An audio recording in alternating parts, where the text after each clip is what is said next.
Parts ਜਿਨ੍ਹਾਂ ਦੀਆਂ ਦੋ ਲੋਕੇਸ਼ਨ ਨੇ ਟਰਲਕ ਅਤੇ ਸਟਾਕਟਨ ਦੇ ਵਿੱਚ। Brake parts, suspension parts, electrical, starter, cooling parts, ਹਰ ਤਰ੍ਹਾਂ ਦੇ ਹਾਈ ਕੁਆਲਿਟੀ OEM ਤੇ ਆਫਟਰ ਮਾਰਕੀਟ ਪਾਰਟਸ ਵਾਜਿਬ ਕੀਮਤਾਂ ਤੇ ਇਹਨਾਂ ਤੋਂ ਖਰੀਦ ਸਕਦੇ ਹੋ। ਟਰਲਕ ਲਈ ਕਾਲ 2096687183 ਤੇ ਸਟਾਕਟਨ ਲਈ ਕਾਲ 2094102222। ਇਹਨਾਂ ਸਾਰਿਆਂ ਦਾ ਧੰਨਵਾਦ। ਜੇਕਰ ਤੁਸੀਂ ਜਾਂ ਕੋਈ ਹੋਰ ਕਾਰੋਬਾਰ ਵੀ ਇਸ ਪ੍ਰੋਗਰਾਮ ਨੂੰ ਸਪਾਂਸਰ ਕਰਨਾ ਚਾਹੁੰਦੇ ਹੋ, ਸੰਪਰਕ ਕਰ ਸਕਦੇ ਹੋ ਨੰਬਰ 408 722 7698 ਦੇ ਉੱਤੇ। ਹਰਜੋਤ ਸਿੰਘ ਜੀ ਤੇ ਰਮਨ ਜੀ, ਆਪਾਂ ਜਿਹੜੇ ਟਰੱਕਿੰਗ ਬਾਰੇ ਗੱਲਬਾਤ ਸ਼ੁਰੂ ਕਰਦੇ ਹਾਂ। ਜਦ ਅੱਜ ਤੋਂ ਕੁਛ ਵਰੇ ਪਹਿਲਾਂ AB5 ਆਇਆ, ਜਿਸ ਦੇ ਉੱਤੇ ਆਪਾਂ ਕਈ ਵਰੇ ਜਿਹੜੀ ਆ ਉਹ ਗੱਲਬਾਤ ਕਰਦੇ ਰਹੇ ਵੀ ਇਹ ਇੱਕ ਨਵੀਂ ਚੀਜ਼ ਜਿਹੜੀ ਉਹ ਆ ਰਹੀ ਆ, ਉਸ ਦੇ ਨਾਲ ਇੰਡਸਟਰੀ ਜਿਹੜੀ ਉਹ ਚੇਂਜ ਹੋ ਜਾਣੀ ਆ। ਥੋੜੇ ਦਿਨ ਪਹਿਲਾਂ ਵੀ ਆਪਾਂ ਇਹ ਖਬਰ ਸ਼ੇਅਰ ਕੀਤੀ ਸੀ ਤੇ ਅੱਜ ਆਪਾਂ ਉਸ ਦਾ ਦੇਖਦੇ ਹਾਂ ਵੀ ਕੀ ਜਿਹੜਾ ਅਸਰ ਟਰੱਕਿੰਗ ਦੇ ਉੱਤੇ ਜਿਹੜਾ ਉਹ ਰਹਿ ਸਕਦਾ ਆ।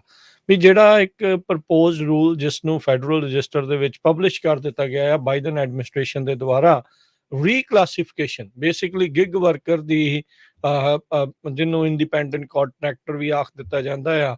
ਤੇ ਜੇ ਆਪਾਂ ਇੱਥੇ ਗੱਲ ਕਰੀਏ ਟਰੱਕਿੰਗ ਦੇ ਹਿਸਾਬ ਨਾਲ, ਤਾਂ ਉਹਦੇ ਵਿੱਚ ਆਪਾਂ ਜਿਹੜਾ ਓਨਰ ਆਪਰੇਟਰ 1099 ਤੇ ਜਿਹੜੇ ਚੱਲਣ ਵਾਲੇ ਇੱਕ ਦੂਜੇ ਦੇ ਨਾਲ ਉਹ ਕੰਮ ਕਰਦੇ ਆ, ਉਹ ਸਾਰਾ ਕੁਝ ਰੀਕਲਾਸੀਫਾਈ ਕਰਨ ਵੱਲ ਨੂੰ ਜਿਹੜਾ ਉਹ ਵੱਧ ਰਿਹਾ। ਆਲਦੋ ਉਹਨਾਂ ਦਾ focus main Uber, Lyft, Uber Eats ਇਦਾਂ ਦੀਆਂ ਕੰਪਨੀਆਂ ਦੇ ਉੱਤੇ ਹੈ, ਪਰ ਇਸ ਦਾ ਅਸਰ ਆਟੋਮੈਟਿਕਲੀ ਆਪਾਂ ਦੇਖਣਾ ਵੀ ਟਰੱਕਿੰਗ ਦੇ ਉੱਤੇ ਵੀ ਪੈ ਜਾਊਗਾ।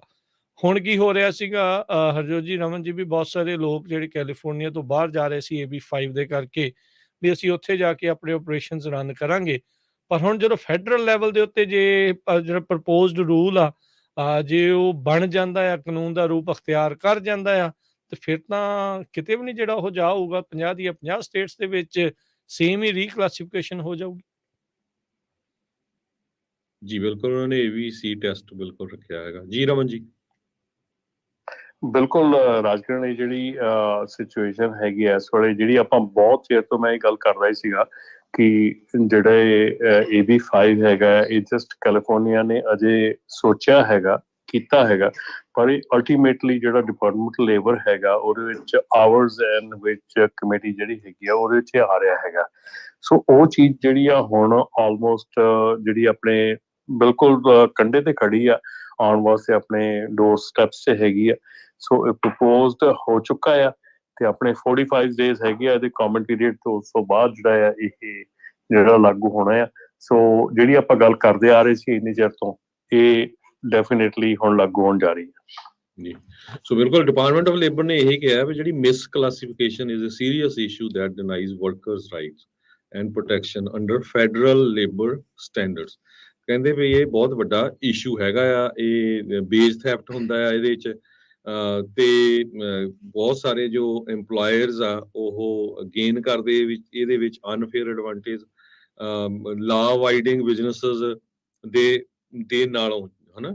ਜਿਹੜੇ ਲਾਅ ਅਵਾਈਡਿੰਗ ਬਿਜ਼ਨਸਿਸ ਆ ਉਹ ਤਾਂ ਸਾਰਾ ਕੁਝ ਫੋਲੋ ਕਰਦੇ, ਜਿਹੜੇ ਨਹੀਂ ਕਰਦੇ ਸੋ ਉਹਨਾਂ ਇਸ ਕਰਕੇ ਲਾਅ ਅਵਾਈਡਿੰਗ ਬਿਜ਼ਨਸਿਸ ਨੂੰ ਵੀ ਹਰਟ ਹੁੰਦਾ ਹੈਗਾ। ਤੇ ਓਵਰਆਲ ਡਿਪਾਰਟਮੈਂਟ ਆਫ ਲੇਬਰ ਇਹ ਕਹਿ ਰਹੀ ਆ ਵੀ ਇਕੋਨਮੀ ਦੇ ਉੱਤੇ ਇਹਦਾ ਅਸਰ ਪੈਂਦਾ ਆ। ਸੋ ਇਹ ਪ੍ਰਪੋਜ਼ਲ ਜਿਹੜਾ ਰੱਖਿਆ ਗਿਆ ਹੈਗਾ ਆ, ਇਹ ਗੱਲਾਂ ਬਾਤਾਂ ਨਹੀਂ ਹੈ, ਬਹੁਤ ਵੱਡਾ 300 ਕੁਛ ਪੇਜ ਦਾ, ਸੌਰੀ 184 ਪੇਜ ਦਾ ਇਹ department of labour the proposal ਹੈਗਾ ਆ। ਸੋ 6 ਫੈਕਟਰਸ ਉਹਨੀ ਰੱਖੇ ਹੈਗੇ ਇਹਦੇ ਵਿੱਚ, ਇਕਨੋਮਿਕ ਰਿਐਲਿਟੀਜ਼ ਟੈਸਟ। ਸੋ ਇਹ ਲੱਗਦਾ ਹੀ ਹੈ ਵੀ ਉਹ ਹੋਏ ਜਾਣਾ ਪੂਰੇ USA ਲੈਵਲ ਤੇ। ਸੋ ਇਹਦਾ ਫਿਰ ਰਮਨ ਜੀ ਆਪਾਂ ਟਰੱਕਿੰਗ ਦੇ ਉੱਤੇ ਕੀ ਅਸਰ ਦੇਖਾਂਗੇ? ਵੀ ਜਿੱਦਾਂ ਆਪਾਂ ਮੈਂ ਪਹਿਲਾਂ ਵੀ ਗੱਲ ਕੀਤੀ ਵੀ ਬਹੁਤ ਸਾਰੇ ਕਹਿੰਦੇ ਵੀ ਕੈਲੀਫੋਰਨੀਆ ਦੇ ਵਿੱਚ ਤਾਂ ਹੁਣ ਇਹ ਚੀਜ਼ ਜਿਹੜੀ ਉਹ ਨਹੀਂ ਜਿਹੜੀ ਉਹ ਚੱਲਦੀ, ਤੇ ਹੁਣ ਸਾਰੇ ਪਾਸੇ ਬੇਸਿਕਲੀ AB5 ਸਾਰੇ ਪਾਸੇ ਆ ਗਿਆ, ਤਾਂ ਉਹਦਾ ਅਸਰ ਆਪਾਂ ਕਿੱਦਾਂ ਦੇਖਾਂਗੇ ਟਰੱਕਿੰਗ ਦੇ ਉੱਤੇ? ਵੀ ਕੀ ਕਰਨਾ ਪਊ? ਆਪਾਂ ਵੈਸੇ ਤਾਂ ਕਹਿੰਦੇ ਹੀ ਆਏ ਆ ਵੀ ਭਾਈ ਤੁਹਾਨੂੰ ਆਪਣੇ ਬਿਜ਼ਨਸ ਮਾਡਲ ਜਿਹੜੇ ਉਹ ਚੇਂਜ ਤਾਂ ਕਰਨੇ ਪੈਣੇ ਆ। ਹੁਣ ਤੁਸੀਂ ਇੱਕ ਸਟੇਟ ਤਾਂ ਭਾਵੇਂ ਬਦਲ ਲਓ, ਪਰ ਉਸ ਤੋਂ ਬਾਅਦ ਹੁਣ ਤਾਂ ਕਿਤੇ ਪਾਸੇ ਵੀ ਨਹੀਂ ਜਾ ਸਕਣਗੇ। ਬਿਲਕੁਲ ਰਾਜਕਰਨ, ਇਹ ਜਦੋਂ ਫੈਡਰਲ ਲੈਵਲ ਤੇ ਇਹ ਲਾਅ ਹੋ ਜਾਣਾ ਆ ਕਿ ਦੇਖੋ ਅਗੇਨ ਆਪਾਂ ਜਿਹੜੀ ਪਿਛਲੇ ਸਮੇਂ ਤੋਂ ਗੱਲ ਕਰਦੇ ਸੀਗੇ ਕਿ ਇਹ ਚੀਜ਼ ਜਿਹੜੀ ਆ ਇਹ ਡੈਮੋਕ੍ਰੈਟਿਕ ਗਵਰਨਮੈਂਟ ਹੈਗੀ ਆ ਤੇ ਇਹਦੇ ਉੱਤੇ ਇਹ ਜਿਹੜੀ ਚੀਜ਼ ਆ ਇਹਨਾਂ ਨੇ ਇਹ ਚੀਜ਼ ਕਰਨੀ ਹੈਗੀ ਆ, ਔਰ ਫੈਡਰਲ ਲੈਵਲ ਦੇ ਉੱਤੇ ਇਹਦਾ ਕੰਮ ਚੱਲ ਰਿਹਾ ਹੈਗਾ। ਸੋ ਉਸ ਚੀਜ਼ ਨੂੰ ਮੱਦੇਨਜ਼ਰ ਰੱਖਦੇ ਜਿਹੜੀ ਚੀਜ਼ ਆਪਾਂ ਕੈਲੀਫੋਰਨੀਆ ਦੇ ਵਿੱਚ ਜੋ AB5 ਦਾ ਕੈਲੀਫੋਰਨੀਆ ਦੇ ਵਿੱਚ ਆਪਣਾ ਹੈਗਾ, ਸੋ ਇਹਨਾਂ ਲੁੱਕ ਅਲਾਈਕ ਕੀਤਾ ਹੈਗਾ। ਥੋੜੀ ਬਹੁਤ ਚੇਂਜਸ ਹੋ ਸਕਦੀਆਂ, ਥੋੜੀ ਬਹੁਤ ਜਿਹੜੀਆਂ ਅਪਸ ਐਂਡ ਡਾਊਨਸ ਹੋ ਸਕਦੇ, ਪਰ ਡੈਫੀਨੇਟਲੀ ਪੂਰਾ ਰਿਫਲੈਕਸ਼ਨ ਹੋਣੀ ਹੈ AB5 ਦੀ।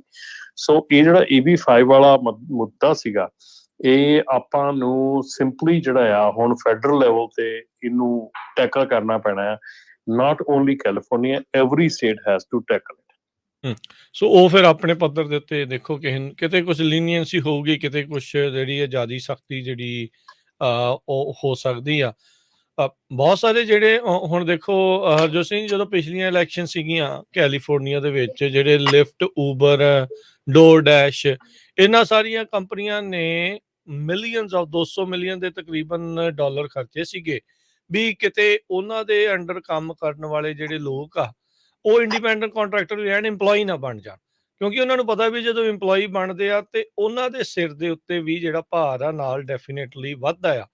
ਦੇਖੋ ਉਹ ਤਾਂ ਜਿਹੜੇ ਲੋਕ ਕੰਮ ਕਰੀ ਜਾਂਦੇ, ਕੰਮ ਤਾਂ ਉਦਾਂ ਹੀ ਚੱਲਦੇ ਰਹਿਣੇ, ਕੰਮ ਤਾਂ ਕਰਨਗੇ, ਪਰ ਉਹ ਕਲਾਸੀਫਿਕੇਸ਼ਨ ਹੋ ਜਾਣੀ ਆ ਵੀ ਉਹ 1099 ਵਾਲੀ ਜਿਹੜੀ ਚੱਕਰ ਤੇ W2 ਵਾਲਾ ਚੱਕਰ ਆ, ਫਿਰ ਕਿਤੇ ਨਾ ਕਿਤੇ ਸਾਰੇ ਪਾਸੇ ਜਿਹੜਾ ਉਹ ਪੈ ਜਾਣਾ ਆ। ਤੇ ਆਪਾਂ ਨੂੰ ਪਤਾ ਹੈ ਵੀ ਉਹ ਕਰਨਾ ਕਿਤੇ ਨਾ ਕਿਤੇ ਔਖਾ ਲੱਗਦਾ ਆ, ਤੇ ਉਹ ਬਿਜ਼ਨਸ ਮਾਡਲ ਉਸੇ ਤਰੀਕੇ ਦੇ ਨਾਲ ਚੱਲਦਾ ਰਹੇ। ਇਸੇ ਲਈ ਆਪਾਂ ਦੇਖਿਆ ਵੀ ਬਹੁਤ ਸਾਰੀਆਂ ਕੰਪਨੀਜ਼ ਮੂਵ ਹੋਈਆਂ, ਉਹਨਾਂ ਨੇ ਆਪਣੇ ਆਪਰੇਸ਼ਨਸ ਜਿਹੜੇ ਆ ਕੈਲੀਫੋਰਨੀਆ ਤੋਂ ਚੱਕੇ ਦੂਜੇ ਪਾਸੇ ਜਿਹੜੇ ਉਹ ਲੈ ਕੇ ਗਏ ਆ। ਤੇ ਪਰ ਹੁਣ ਦੇਖੋ ਅੱਗੇ ਕੀ ਬਣਦਾ ਹੈ, ਪਰ ਡੈਫੀਨੇਟਲੀ ਬਿਜ਼ਨਸ ਮਾਡਲਸ ਦੇ ਉੱਤੇ ਚੰਗਾ ਅਸਰ ਇਸ ਰੂਲ ਦਾ ਜਿਹੜਾ ਉਹ ਪਵੇਗਾ। ਜੀ ਬਿਲਕੁਲ। ਸੋ ਜਿਹੜੇ ਜੇ ਤੁਹਾਡਾ ਵੀ ਕੋਈ ਕੁਐਸਚਨ ਹੋਇਆ ਇਹਦੇ ਬਾਬਤ ਤੇ ਜਾਂ ਕੋਈ ਸੁਜੈਸ਼ਨ ਹੈਗਾ, ਜਾਂ ਤੁਹਾਨੂੰ ਲੱਗਦਾ ਵੀ ਕੀ ਤੁਹਾਡੀ ਇੰਡਸਟਰੀ ਤੇ ਅਸਰ ਪੈਣਾ, ਸਾਡਾ ਲਾਈਵ ਪ੍ਰੋਗਰਾਮ ਚੱਲ ਰਿਹਾ ਪੰਜਾਬੀ ਰੇਡੀਓ USA ਦੇ ਉੱਤੇ ਸਵੇਰ ਦੇ 9 ਵਜੇ ਤੋਂ ਲੈ ਕੇ 10 ਵਜੇ ਤੱਕ। ਕਿਉਂਕਿ ਪ੍ਰੋਬਲਮ ਕੀ ਹੁੰਦੀ ਹੈ ਨਾ, ਫਿਰ ਕਾਲਸ ਐਂਡ ਤੇ ਆਉਂਦੀਆਂ ਤੇ ਸਾਡਾ ਦੂਜਾ ਪ੍ਰੋਗਰਾਮ ਵੀ ਉਹਦੇ ਤੇ ਫਿਰ ਇਫੈਕਟ ਕਰਦਾ ਆ। ਸੋ ਪਲੀਜ਼ ਜੇ ਕਿਸੇ ਨੇ ਕਾਲ ਕਰਨੀ ਆ ਤੇ ਤੁਸੀਂ ਕਾਲ ਕਰ ਸਕਦੇ ਹੋ 408 272 5200 ਜੀ, 408 272 5200 ਦੇ ਉੱਤੇ ਕਾਲ ਕਰ ਸਕਦੇ ਆ। ਤੇ ਬਿਜ਼ਨਸ ਮਾਡਲਸ ਨੂੰ ਹੀ ਲੈ ਕੇ ਜਿਹੜੀ ਹਰਜੋਤ ਸਿੰਘ ਜੀ, ਰਮਨ ਜੀ, ਅਗਲੀ ਖਬਰ ਆ ਜੀ, ਜਿਹੜੀ ਕਿ ਆਪਾਂ ਦੇਖਦੇ ਹਾਂ ਵੀ ਜਿਹੜੇ ਫਰੈਜ਼ਨੋ ਦੇ ਵਿੱਚੋਂ ਆਈ ਹੈ, ਜਿੱਥੇ ਕਿ ਇੱਕ ਪੰਜਾਬੀ ਟਰੱਕਿੰਗ ਕੰਪਨੀ ਦੇ ਉੱਤੇ ਵਰਕਰ ਕੰਪ ਪੇਰੋਲ ਫਰਾਡ ਦੀ ਜਿਹੜੀ ਸਕੀਮ ਆ ਉਸ ਦਾ ਜਿਹੜਾ ਉਹ ਪਰਦਾਫਾਸ਼ ਜਿਹੜਾ ਇਸ ਚੀਜ਼ ਦੇ ਵਿੱਚ ਹੋਇਆ ਆ। ਸੋ ਕੀ ਇਹ ਰਮਨ ਜੀ ਆਪਾਂ ਕਹਿ ਸਕਦੇ ਵੀ ਇਹ ਸਾਰੀਆਂ ਚੀਜ਼ਾਂ ਫਿਰ ਕਿਤੇ ਨਾ ਕਿਤੇ ਇਦਾਂ ਹੀ ਜਿਹੜੀਆਂ ਹੋ ਜਾਂਦੀਆਂ, ਇਹੀ ਬਿਜ਼ਨਸ ਮਾਡਲ ਨੂੰ ਕਰੈਕਟ ਕਰਨ ਦੀ ਇਹ ਜਿਹੜਾ ਪ੍ਰਪੋਜ਼ਡ ਰੂਲ ਆ ਉਹ ਸਾਰਾ ਚੀਜ਼ ਉਸ ਦੇ ਵਿੱਚ ਹੈਗਾ? ਡੈਫੀਨਿਟਲੀ ਰਾਜਕਰਨ, ਇਹ ਆਪਾਂ ਜਿੱਦਾਂ ਕਿ ਪਿਛਲੇ ਟਾਈਮ ਤੋਂ ਗੱਲ ਕਰਦੇ ਆ ਰਹੇ ਆ ਕਿ ਬਹੁਤ ਆਪਣੇ ਬਿਜ਼ਨਸ ਹੈਗੇ ਅੰਡਰ ਰਿਪੋਰਟਿੰਗ ਬਹੁਤ ਜ਼ਿਆਦਾ ਹੈਗੀ ਆ ਜੀ। ਸੋ ਜਿਹੜੀ ਅੰਡਰ ਰਿਪੋਰਟਿੰਗ ਹੈਗੀ ਆ ਉਹਦੇ ਵਿੱਚ ਉਹੀ ਪ੍ਰੋਬਲਮ ਹੈਗੀ ਹੈ ਕਿ ਤੁਸੀਂ ਪੂਰੀ ਵੇਜਸ ਰਿਪੋਰਟ ਨਹੀਂ ਕਰ ਰਹੇ ਹੈਗੇ ਜੀ। ਜਿਹੜੀ ਮਿਸ ਕਲਾਸੀਫਿਕੇਸ਼ਨ ਹੈਗੀ ਆ ਉਹ ਤਾਂ ਟੋਟਲ ਤੁਸੀਂ ਬਿਲਕੁਲ ਰਿਪੋਰਟ ਨਹੀਂ ਕਰ ਰਹੇ, ਪਰ ਜਿਹੜੀ ਮਿਸ ਅੰਡਰ ਰਿਪੋਰਟ, ਇਹ ਕੇਸ ਸਿਰਫ ਅੰਡਰ ਰਿਪੋਰਟਿੰਗ ਦਾ ਹੈਗਾ। ਜਿਹੜਾ ਆ ਤੁਸੀਂ ਗੱਲ ਕੀਤੀ ਹੈਗੀ ਆ, ਜਿਹੜਾ ਆਪਣਾ ਬਿਜ਼ਨਸ ਦਾ ਕੇਸ ਹੈਗਾ, ਇਹ ਅੰਡਰ ਰਿਪੋਰਟਿੰਗ ਦਾ ਹੈਗਾ। ਉਹਨਾਂ ਨੇ ਰਿਪੋਰਟਿੰਗ ਕੀਤੀ ਆ ਬਟ ਫੁੱਲ ਰਿਪੋਰਟਿੰਗ ਨਹੀਂ ਕੀਤੀ। ਉਹਨਾਂ ਨੇ ਆਲਮੋਸਟ 5 ਮਿਲੀਅਨ ਦੇ ਲਾਗੇ ਪੇਰੋਲ ਹੈਗਾ, ਫੁੱਲ 2.5 ਮਿਲੀਅਨ ਰਿਪੋਰਟ ਕੀਤਾ ਹੈਗਾ। ਪਰ ਜਿਹੜਾ ਆਪਾਂ ਗੱਲ ਕਰ ਰਹੇ ਹੈਗੇ ਆ, ਇਹ ਹੈਗੀ ਆ ਟੋਟਲੀ ਬਿਲਕੁਲ ਰਿਪੋਰਟ ਹੀ ਨਹੀਂ ਕਰਨਾ, ਸਾਰਾ ਹੀ ਜ਼ੀਰੋ ਆ। ਠੀਕ ਹੈ। ਸੋ ਇਹ ਹੋਰ ਕ੍ਰਿਟੀਕਲ ਹੈਗਾ, ਇਹ ਸਿਰਫ ਉਹਨਾਂ ਨਹੀਂ ਹੈਗਾ, it is more critical than what is under reporting right now. ਜੀ, ਸੋ ਦੋਨੋਂ ਹੀ। ਸੋ ਅਲਟੀਮੇਟਲੀ ਕੀ ਆ, ਜਿਸ ਤਰ੍ਹਾਂ ਆਪਾਂ ਪਿਛਲੇ ਮਹੀਨਿਆਂ 'ਚ ਵੀ ਖਬਰ ਸਾਂਝੀ ਕਰਦੇ ਆ ਰਹੇ ਆ, IRS 'ਚ 80,000 EMPLOYEE ਉਹਨਾਂ ਨੇ ਨਵੇਂ ਭਰਤੀ ਕਰਨੇ ਆ। ਕੈਲੀਫੋਰਨੀਆ ਦੇ ਵਿੱਚ ਵੀ ਬਹੁਤ ਐਕਟਿਵ ਆ। ਸੋ ਜਿਸ ਤਰ੍ਹਾਂ ਇਹ ਕੰਪਨੀਆਂ, ਆਪਾਂ ਨਾਮ ਨਹੀਂ ਲੈਂਦੇ ਕਿਉਂਕਿ ਹਜੇ ਉਹਨਾਂ ਦੇ ਚਾਰਜਸ ਲਾਏ ਆ ਤੇ ਉਹ ਇੰਡਾਈਟ ਨਹੀਂ ਹੋਏ, ਤੇ ਫਿਰ ਉਸ ਟਾਈਮ ਤੇ ਆਪਾਂ ਦੱਸਾਂਗੇ। 3 ਜਣਿਆਂ ਤੇ ਹਸਬੈਂਡ ਵਾਈਫ ਤੇ ਉਹਨਾਂ ਦੀ ਨਾਲ ਬੇਟੀ ਸੀ, 4 ਫੈਲਨੀ ਕਾਊਂਟ ਲੱਗੇ ਆ ਵੀ $2.5 ਮਿਲੀਅਨ ਉਹਨਾਂ ਨੇ ਅੰਡਰ ਰਿਪੋਰਟਡ ਕੀਤਾ। 5 ਮਿਲੀਅਨ ਦੀ ਉਹਨਾਂ ਦੀ ਪੇਰੋਲ ਸੀ, ਰਿਪੋਰਟ ਕੀਤੀ ਸਿਰਫ 2.5 ਮਿਲੀਅਨ ਦੀ, ਤਾਂ ਕਿ ਜਿਹੜਾ ਆ ਪ੍ਰੀਮੀਅਮ ਵਰਕਰਸ ਕੰਪ ਇੰਸ਼ੋਰੈਂਸ ਦਾ ਉਹ ਨਾ ਦੇਣਾ ਪਵੇ, ਘੱਟ ਦੇਣਾ ਪਵੇ। ਸੋ ਇਹਦੇ ਵਿੱਚ ਡਿਪਾਰਟਮੈਂਟ ਆਫ ਇੰਸ਼ੋਰੈਂਸ ਜਿਹੜੀ ਲੋਕਲ ਆਪਣੇ ਫ੍ਰਿਜ਼ਨੋ ਦੀ ਹੈਗੀ ਆ ਟਾਸਕ ਫੋਰਸ ਵਰਕਰਸ ਕੰਪ ਦੀ, ਉਹ ਰਲ ਕੇ ਉਹਨਾਂ ਨੇ ਇਹ ਜਦੋਂ ਟਿਪ ਮਿਲੀ ਉਹਨਾਂ ਨੂੰ ਫਰਾਡ ਟਾਸਕ ਫੋਰਸ ਨੂੰ ਵੀ ਇੱਕ ਟਰੱਕਿੰਗ ਕੰਪਨੀ 'ਚ ਕੋਈ ਬੰਦਾ ਕੰਮ ਕਰਦਾ ਸੀ, ਉਸਨੇ ਦੱਸਿਆ ਉਹਦਾ ਜਿਹੜਾ ਵਰਕਰਸ ਕੌਮ ਦਾ ਕਲੇਮ ਆ ਉਹ ਡਿਨਾਈ ਹੋ ਗਿਆ ਸੀ, ਤੇ ਉਸਨੇ ਰਿਪੋਰਟ ਕਰਤਾ ਤੇ ਉਹ ਤੋਂ ਬਾਅਦ ਉਹਦੀ ਇਨਵੈਸਟੀਗੇਸ਼ਨ ਸ਼ੁਰੂ ਹੋ ਗਈ। ਸੋ ਠੀਕ ਆ ਵੀ ਇੱਕ ਕੰਪਨੀ ਵਾਲੇ ਫੜੇ ਗਏ ਆ। ਇਹ ਬਹੁਤ ਵੱਡੀ ਪ੍ਰੋਬਲਮ ਆ ਪੰਜਾਬੀਆਂ ਦੀ ਕੰਪਨੀ ਦੇ ਵਿੱਚ। ਮੇਰੀ ਕਈਆਂ ਨਾਲ ਕੱਲ ਵੀ ਗੱਲਬਾਤ ਹੋਈ ਹੈਗੀ ਆ, ਕਾਲਾਂ ਵੀ ਆਈਆਂ ਆਫਿਸ ਦੇ ਵਿੱਚ, ਤੇ ਪਰ ਉਹ ਕਹਿੰਦੇ ਵੀ ਇਹ ਬਹੁਤ ਵੱਡੀ ਪ੍ਰੋਬਲਮ ਆ। ਜਾਂ ਤਾਂ ਰਿਪੋਰਟ ਕਰਦੇ ਨਹੀਂ ਜਮਾਂ, ਜਿਸ ਤਰ੍ਹਾਂ ਆਪਾਂ ਦੇਖਦੇ ਹੀ ਆ, ਤੇ ਜਾਂ ਬਹੁਤ ਜ਼ਿਆਦਾ ਅੰਡਰ ਰਿਪੋਰਟਿੰਗ ਹੋ ਰਹੀ ਹੈਗੀ ਆ। ਤੇ ਉਹ ਫਿਰ ਉਹ ਦੇਖਦੇ ਵੀ ਆ ਵੀ ਕਿਸ ਤਰ੍ਹਾਂ ਬਿਜ਼ਨਸ ਵੱਧ ਰਹੇ ਹੈਗੇ ਆ। ਸੋ ਅਲਟੀਮੇਟਲੀ ਫਿਰ ਇਹੀ ਰੀਜ਼ਨ ਆ ਨਾ, ਆਪਣੇ ਬੰਦਿਆਂ ਦੇ ਬਿਜ਼ਨਸ ਵੱਧ ਰਹੇ ਆ। ਜੀ ਬਿਲਕੁਲ ਹਰਜੋਤ ਜੀ। ਜੀ ਜੀ ਰਮਨ ਜੀ। ਰਾਜਕਰ, ਐਕਚੁਅਲੀ ਇਹ ਜਿਹੜਾ ਕੇਸ ਹੈਗਾ ਇਹ EMPLOYEE ਰਿਪੋਰਟਿੰਗ ਦਾ ਹੈਗਾ। one of the employee reported ਉਹ EMPLOYEE ਨੂੰ ਉਹਦੇ ਵਰਕਰਸ ਕਾਉਂਟਸ ਬੈਨੀਫਿਟ ਜਿਹੜੇ ਆ ਉਹ ਡਿਨਾਈ ਕੀਤੇ ਗਏ ਸੀਗੇ। ਸੋ ਇਸ ਕਰਕੇ ਜਿਹੜਾ ਕੇਸ ਹੈ ਇਨਵੈਸਟੀਗੇਸ਼ਨ 'ਚ ਗਿਆ ਸੀਗਾ। ਸੋ ਅਸੀਂ ਬੜੇ ਚਿਰ ਤੋਂ ਇਹ ਗੱਲ ਕਹਿੰਦੇ ਆ ਰਹੇ ਆ ਕਿ ਜਿਹੜੇ EMPLOYEES ਹੈਗੇ ਆ ਉਹਨਾਂ ਨੂੰ ਇਹ ਸਮਝਣਾ ਚਾਹੀਦਾ ਕਿ ਇਹ ਜਿਹੜੀ ਸਿਚੁਏਸ਼ਨ ਹੈਗੀ ਹੈ ਇਹਨੂੰ ਸਮਝ ਕੇ ਧਿਆਨ ਨਾਲ ਹੈਂਡਲ ਕਰੋ। ਜਦੋਂ ਤੁਸੀਂ ਧਿਆਨ ਨਾਲ ਹੈਂਡਲ ਨਹੀਂ ਕਰਦੇ ਤਾਂ ਇਹ ਪ੍ਰੋਬਲਮਸ ਜਿਹੜੀਆਂ ਹੁਣ ਪ੍ਰੋਬਲਮਸ ਆਈਆਂ ਖੜੀਆਂ ਹੋ ਸਕਦੀਆਂ। ਜੀ ਬਿਲਕੁਲ। ਸੋ ਅਲਟੀਮੇਟਲੀ ਜਿਹੜਾ ਨੁਕਸਾਨ ਆ ਉਹ EMPLOYEE ਦਾ ਤੇ ਚਲੋ ਜਿਹੜਾ ਹੋ ਹੀ ਰਿਹਾ ਆ, ਉਹਦੇ ਨਾਲ ਉਹਨੂੰ ਉਹਦੇ ਬੈਨੀਫਿਟ ਡਿਨਾਈ ਹੋ ਰਹੇ ਆ। ਪਰ ਤੁਸੀਂ ਦੇਖੋ ਵੀ ਜਦੋਂ ਫੜ ਹੋ ਜਾਂਦਾ ਆ, ਹੁਣ ਇਕੱਲਾ ਇਹ ਇਸ ਸਾਲ ਦਾ ਉਹਨਾਂ ਦਾ 2.5 ਮਿਲੀਅਨ ਦਾ ਨਹੀਂ, ਉਹਨਾਂ ਨੇ ਪਿਛਲਿਆਂ ਦਾ ਪਤਾ ਨਹੀਂ ਕਿੰਨੇ ਚਿਰ ਦਾ ਦੇਖਣਾ। ਹੁਣ ਉਹਨਾਂ ਨੇ ਸਾਰਾ ਕੁਛ ਹੀ ਜਿਹੜਾ ਉਹ ਪੁਰਾਣਾ ਕੱਢ ਕੇ ਬਹਿ ਜਾਣਾ ਆ, ਤੇ ਫਿਰ ਆਪਾਂ ਨੂੰ ਪਤਾ ਹੈ ਵੀ ਉਸ ਤੋਂ ਬਾਅਦ ਦੇ ਵਿੱਚ ਕੀ ਬਣਦਾ ਆ। ਤੇ ਇਦਾਂ ਦਾ ਕੇਸ ਮੈਨੂੰ ਲੱਗਦਾ ਕਈ ਵਾਰੇ ਪਹਿਲਾਂ ਪੰਜਾਬੀ ਟਰੱਕਿੰਗ ਇੰਡਸਟਰੀ 'ਚ ਇੱਕ ਹੋਰ ਵੀ ਜਿਹੜਾ ਹੋਇਆ ਸੀ, ਜਦੋਂ ਉਹ ਫਿਰ ਜਿਹੜੇ ਮਾਲਕ ਸੀ ਉਹਨਾਂ ਨੂੰ ਵੀ ਮੈਨੂੰ ਲੱਗਦਾ ਸਜ਼ਾਵਾਂ ਵੀ ਜਿਹੜੀਆਂ ਉਹ ਹੋਈਆਂ ਸੀਗੀਆਂ। ਸੋ ਜੇ ਹੁਣ ਦੋਸ਼ ਜਿਹੜੇ ਲੱਗੇ ਇਹਨਾਂ ਦੇ ਉੱਤੇ ਜੇ ਉਹ ਸਾਬਤ ਹੋ ਜਾਂਦੇ ਆ ਹਰਜੋਤ ਜੀ, ਰਮਨ ਜੀ, ਤਾਂ ਇਹ ਫੈਲਨੀ ਚਾਰजेस ਨੇ। ਸੋ ਹੁਣ ਫੈਲਨੀ ਚਾਰजेस ਇਸ ਦੇ ਵਿੱਚ millions of dollar worth under reported payroll ਆ, ਤੇ ਲੇਬਰ ਕੋਰਟ ਜਿਹੜਾ ਡਿਪਾਰਟਮੈਂਟ ਆਫ ਲੇਬਰ ਹੈ ਇਸ ਨੂੰ ਬਹੁਤ ਵੱਡਾ ਇੱਕ ਜੁਰਮ ਮੰਨਦਾ ਆ ਵੀ ਤੁਸੀਂ ਇੱਕ ਕਿਸੇ ਬੰਦੇ ਦਾ ਹੱਕ ਖੋਇਆ ਆ, ਵੀ ਉਤੋਂ ਕੰਮ ਵੀ ਕਰਾਇਆ ਆ ਤੇ ਉਤੋਂ ਹੱਕ ਉਹਦਾ ਖੋਹ ਲਿਆ ਆ, ਜਿੰਨਾ ਬਣਦਾ ਸੀ ਉਹਨੂੰ ਨਹੀਂ ਦਿੱਤਾ, ਜਾਂ ਜੋ ਵੀ ਆ। ਸਰਕਾਰ ਨੂੰ ਇਹਦੇ ਵਿੱਚ ਇਹ ਆ ਵੀ ਇੱਕ ਤਾਂ ਇਹ ਨਾਲ ਆ, ਤੇ ਨਾਲ ਆ ਵੀ ਭਾਈ ਜਿੰਨਾ ਤੁਸੀਂ ਅੰਡਰ ਰਿਪੋਰਟ ਕੀਤਾ ਪੇਰੋਲ ਉਹਨਾਂ ਟੈਕਸ ਘੱਟ ਦਿੱਤਾ ਤੁਸੀਂ, ਉਹ ਟੈਕਸ ਦੇ ਜਿਹੜੇ ਚਾਰजेस ਆ ਉਹ ਵੀ ਉਹਦੇ ਵਿੱਚ ਨਾਲ ਐਡ ਹੋ ਜਾਣੇ ਆ। ਸੋ 4 ਫੈਲਨੀ ਕਾਊਂਟ ਜਿਹੜੇ Harjot Singh ji worker compensation insurance fraud scheme ਦੇ ਜਿਹੜੇ ਇਹਨਾਂ ਦੇ ਉੱਤੇ ਇਸ ਕੰਪਨੀ ਦੇ ਉੱਤੇ ਜਿਹੜੇ ਉਹ ਲੱਗੇ ਹੈਗੇ ਆ। ਸੋ ਇਹ ਡੈਫੀਨੇਟਲੀ ਇੱਕ ਵੱਡੀ ਜਿਹੜੀ ਸਮੱਸਿਆ ਜਿਹੜੀ ਇਹਨਾਂ ਨੂੰ ਝੱਲਣੀ ਜਿਹੜੀ ਉਹ ਪੈ ਸਕਦੀ ਬਿਲਕੁਲ ਰਾਜਕਮਲ ਸਿੰਘ ਜੀ, ਮੈਂ ਉਦਾਹਰਨ ਬਹੁਤ ਵਾਰ ਪਹਿਲਾਂ ਵੀ ਦਿੱਤੀ ਆ, ਕਈ ਸਾਡੇ ਨਵੇਂ ਸਰੋਤੇ ਜੁੜਦੇ ਆ। ਸਾਡੇ ਬੇ ਏਰੀਏ 'ਚ ਹੀ ਇੱਕ ਇੰਡੀਅਨ ਰੈਸਟੋਰੈਂਟ ਸੀ, ਤੇ ਉੱਥੇ ਇੱਕ ਉਹਨਾਂ ਦਾ ਜਿਹੜਾ EMPLOYEE ਸੀ ਉਹਦੇ ਸੱਟ ਲੱਗ ਗਈ, ਉਂਗਲੀ ਕੱਟ ਹੋ ਗਈ ਜਦੋਂ ਉਹ ਸਬਜ਼ੀ ਵਗੈਰਾ ਬਣਾਉਂਦਾ ਹੋਊਗਾ, ਤੇ ਉਹ ਹਸਪਤਾਲ ਚਲੇ ਗਿਆ। ਜਦੋਂ ਉਹਨੇ ਪੁੱਛਿਆ ਵੀ ਵਰਕਰਸ ਕੌਮ, ਉਹਨੇ ਕਿਹਾ ਮੇਰੇ ਕੰਮ ਤੇ ਲੱਗੀ, ਉਹਨੇ ਚੈੱਕ ਕੀਤਾ ਵਰਕਰਸ ਕੌਮ ਹੈ ਨਹੀਂ। ਮੁੜ ਕੇ ਵਰਕਰਸ ਕੌਮ ਲੇਬਰ ਡਿਪਾਰਟਮੈਂਟ ਉਹਨਾਂ ਦੀ ਰਿਪੋਰਟ ਚਲ ਗਿਆ, ਉਹਨਾਂ ਦਾ ਇੱਕ EMPLOYEE ਰੈਸਟੋਰੈਂਟ ਜਦੋਂ ਦੇਖਣ ਚਲ ਗਿਆ, ਕਿਉਂਕਿ ਗਵਰਨਮੈਂਟ ਦੇ EMPLOYEE ਆ, ਚਾਹੇ ਪੁਲਿਸ EMPLOYEE ਵੀ ਨਹੀਂ, ਉਹਨਾਂ ਦੇ ਕੋਲ ਬੈਚ ਹੁੰਦਾ ਪੁਲਿਸ ਵਰਗਾ। ਜਦੋਂ ਉਹਨਾਂ ਨੇ ਅੰਦਰ ਜਾ ਕੇ ਬੈਚ ਦਿਖਾ ਲਿਆ ਸਵੇਰੇ 10 ਵਜੇ, ਤੇ ਉੱਥੇ ਕੁਛ ਮੈਕਸੀਕਨ ਮੂਲ ਦੇ ਕੰਮ ਕਰਦੇ ਸੀ ਪਿੱਛੇ ਕਿਚਨ, ਤੇ ਉਹਨੇ ਸੋਚਿਆ ਵੀ ਇਮੀਗ੍ਰੇਸ਼ਨ ਆ ਗਈ, ਉਹ ਭੱਜ ਗਏ। ਤੇ ਉੱਥੋਂ ਉਹਨਾਂ ਨੂੰ ਸ਼ੱਕ ਪੈ ਗਿਆ ਵੀ ਇਹ ਤਾਂ ਕੋਈ ਸਮਥਿੰਗ ਰੋਂਗ ਆ, ਹਨਾ। ਤੇ ਉਹਨਾਂ ਨੇ ਹੋਰ EMPLOYEE ਸੱਦ ਕੇ ਤੇ 3 ਸਾਲਾਂ ਦਾ ਉਹਨੇ ਸਾਰਾ ਸੀਜ਼ ਕਰ ਲਿਆ ਰੈਕਡ। ਉਸ ਰੈਸਟੋਰੈਂਟ 'ਚ ਲਗਭਗ 128 ਦੇ ਕਰੀਬ EMPLOYEEਆਂ ਨੇ 3 ਸਾਲਾਂ 'ਚ, ਪਿਛਲੇ 3-4 ਸਾਲਾਂ 'ਚ ਕੰਮ ਕੀਤਾ ਸੀ। ਕਿਉਂਕਿ ਤੁਹਾਨੂੰ ਪਤਾ ਹੀ ਆ ਵੀ ਜਦੋਂ ਸਰਵ ਕਰਦੇ ਕੋਈ ਸਟੂਡੈਂਟ ਆ, ਕੋਈ ਪਾਰਟ ਟਾਈਮ ਆ, ਕੋਈ ਕੁਛ ਏਦਾਂ, ਹਨਾ, ਚਲ ਜਾਂਦੇ ਆ ਜਾਂਦੇ ਆ। ਸੋ ਕੱਲੇ ਦਾ ਉਹਨੇ ਇੱਕ ਤਾਂ ਰਾਈਟ ਵੇ ਉਹਨਾਂ ਦਾ ਲੌਕ ਲਾਤਾ ਉਸੇ ਟਾਈਮ ਰੈਸਟੋਰੈਂਟ ਨੂੰ। ਫਿਰ ਕਹਿੰਦੇ ਜਦ ਤੱਕ ਵਰਕਰਸ ਕੌਮ ਸਟਾਰਟ ਨਹੀਂ ਹੁੰਦੀ ਤੁਸੀਂ ਖੋਲ ਨਹੀਂ ਸਕਦੇ। ਨਾਲ 128 ਬੰਦੇ ਜਿਹੜੇ ਉਹਨੇ ਰੱਖੇ ਸੀ ਕੰਮ ਤੇ, ਕਿਉਂਕਿ ਉਹਨੇ ਸਾਰਾ ਰੈਕਡ ਚੈੱਕ ਕਰ ਲਿਆ, ਤੇ $1,000 ਕੱਲੇ ਦਾ ਫਾਈਨ। ਮੁੜ ਕੇ ਫਿਰ ਉਹਨੂੰ ਵਕੀਲ ਕਰਨਾ ਪਿਆ ਖੋਲਣ। $3.5 ਲੱਖ ਦੇ ਕਰੀਬ ਉਹਨਾਂ ਨੂੰ ਇੱਕ ਥੋੜੀ ਜਿਹੀ ਮਿਸਟੇਕ ਤੋਂ ਲੱਗਾ। ਉਹਨਾਂ ਦਾ ਸਿਰਫ ਸਾਲ ਦਾ ਪ੍ਰੀਮੀਅਮ ਜਿਹੜਾ $4-5 ਹਜ਼ਾਰ ਸੀ। ਤੁਸੀਂ ਹੁਣ ਦੇਖ ਲਓ, ਕੁਛ ਕਿੰਨੇ ਕੁ ਬਚਾਉਣ ਦੀ ਖਾਤਰ ਫਿਰ ਤੁਸੀਂ ਇੱਕ ਹਿਸਾਬ ਦੇ ਨਾਲ ਕੰਪਨੀ ਆਪਣੀ ਬੰਦ ਕਰਾਉਣ ਨਾਲ ਨੂੰ ਤੁਰੇ ਹੋ। ਤੇ ਜਿੱਦਾਂ ਹਰਜੋਤ ਜੀ ਨੇ ਕਿਹਾ 80,000 ਨਵੇਂ EMPLOYEE IRS ਨੇ ਇਸ ਸੀਜ਼ਨ ਤੋਂ ਜਿਹੜੇ ਆ ਉਹ ਐਡ ਕਰਨੇ ਸ਼ੁਰੂ ਕਰਨੇ ਆ, ਤੇ ਉਹਨਾਂ ਨੇ ਸਾਰਿਆਂ ਦੇ ਉੱਤੇ ਜਿਹੜੀ ਉਹ ਰੱਖਣੀ ਆ 2.5 ਮਿਲੀਅਨ ਕੋਈ ਛੋਟੀ ਅਮਾਊਂਟ ਨਹੀਂ ਹੁੰਦੀ। ਵੀ ਅੰਡਰ ਰਿਪੋਰਟਡ $2.5 ਮਿਲੀਅਨ, ਕਈ ਵਾਰੀ ਕਹਿ ਦਿੰਦੇ ਨਾ ਵੀ ਨਹੀਂ ਜੀ ਇਹਨਾਂ ਨੇ ਤੁਹਾਡੀਆਂ ਕੰਪਨੀਆਂ ਦੇ ਦੁਆਲੇ ਜਿਹੜਾ ਹੋਣਾ ਆ, ਇਹਨਾਂ ਨੇ ਅਜੇ ਵੱਡੀਆਂ ਮੱਛੀਆਂ ਫੜਨ ਦੀ ਜਿਹੜੀ ਕੋਸ਼ਿਸ਼ ਇਸ ਚੀਜ਼ ਦੇ ਵਿੱਚ ਇਹਨਾਂ ਦੀ ਹੋ ਸਕਦੀ ਆ। ਸੋ ਇਹ ਸਮਾਂ ਆ ਵੀ ਇਹ ਸਬਕ ਹੀ ਹੁੰਦਾ ਆ ਵੀ ਇਸ ਨੂੰ ਸਮੇਂ ਸਿਰ ਜਿਹੜਾ ਉਹ ਸੰਭਲ ਲਿਆ ਜਿਹੜਾ ਉਹ ਜਾਵੇ। ਜੇ ਗਲਤੀ ਹੋ ਗਈ ਆ ਤੇ ਹੁਣ ਭਾਈ ਮਿਸਟੇਕ ਨੂੰ ਮੰਨ ਕੇ ਤੇ ਉਸ ਨੂੰ ਠੀਕ ਕਰਨ ਦੀ, ਸੁਧਾਰਨ ਵੱਲ ਨੂੰ ਜਿਹੜਾ ਆ ਉਹ ਆਪਾਂ ਵਧੀਏ। ਇਹ ਨਹੀਂ ਆ ਵੀ ਗਲਤੀ ਕੀਤੀ ਆ ਤੇ ਉਸ ਨੂੰ ਆਪਾਂ ਠੀਕ ਹੀ ਬਾਅਦ ਦੇ ਵਿੱਚ ਠਹਿਰਾਈ ਜਾਈਏ, ਠੀਕ ਹੀ ਠਹਿਰਾਈ ਜਾਈਏ ਤੇ ਫਿਰ ਬਾਅਦ ਦੇ ਵਿੱਚ ਇਵੈਂਚੁਅਲੀ ਇਦਾਂ ਦਾ ਕੰਮ ਪੈਣਾ। ਜੀ ਜੀ ਰਮਨ ਜੀ। ਰਾਜਕਿਰਨ, ਇਹਦੇ ਵਿੱਚ ਇਸ਼ੂ ਇਹ ਹੈਗਾ ਆ ਇਸ ਵੇਲੇ ਕਿ ਇਹ ਚੀਜ਼ਾਂ ਹੋ ਚੁੱਕੀਆਂ ਆਲਰੇਡੀ, ਇਹਦੇ ਵਿੱਚ ਕੋਈ ਤੁਸੀਂ ਚੇਂਜ ਨਹੀਂ ਕਰ ਸਕਦੇ ਹੁਣ। ਇਹ ਚੀਜ਼ਾਂ ਆਪਾਂ ਬਹੁਤ ਬਾਰ-ਬਾਰ ਲੋਕਾਂ ਨੂੰ ਸਮਝਾਈਆਂ ਸੀਗੀਆਂ ਕਿ ਤੁਸੀਂ ਜਦੋਂ PPP ਦਾ ਜਿਹੜਾ ਪੇਰੋਲ ਪ੍ਰੋਟੈਕਸ਼ਨ ਹੈਗੀ ਆ ਉਹ ਤੁਸੀਂ ਲਈ ਹੈਗੀ ਆ ਤੇ ਉਹਦੇ ਵਿੱਚ ਤੁਸੀਂ ਬਹੁਤ ਢੰਗ ਦੇ ਨਾਲ, ਤਰੀਕੇ ਦੇ ਨਾਲ ਸਾਰਾ ਰਿਪੋਰਟਿੰਗ ਕਰੋ।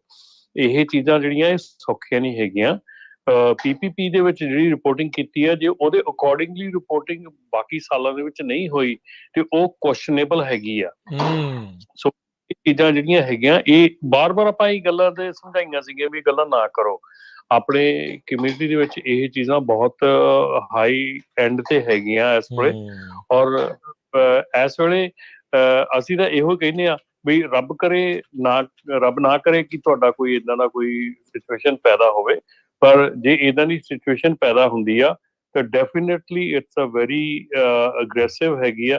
ਔਰ ਇੱਕ ਚੀਜ਼ ਤੁਹਾਨੂੰ ਦੱਸਦਾ ਕਿ ਜਿਹੜਾ ਪੇਰੋਲ ਟੈਕਸ ਹੈਗਾ ਆ, ਇਹ ਕਿਸੇ ਵੀ ਬੈਂਕਰਪਸੀ ਦੇ ਵਿੱਚ ਇਹ ਮਾਫ ਨਹੀਂ ਹੁੰਦਾ।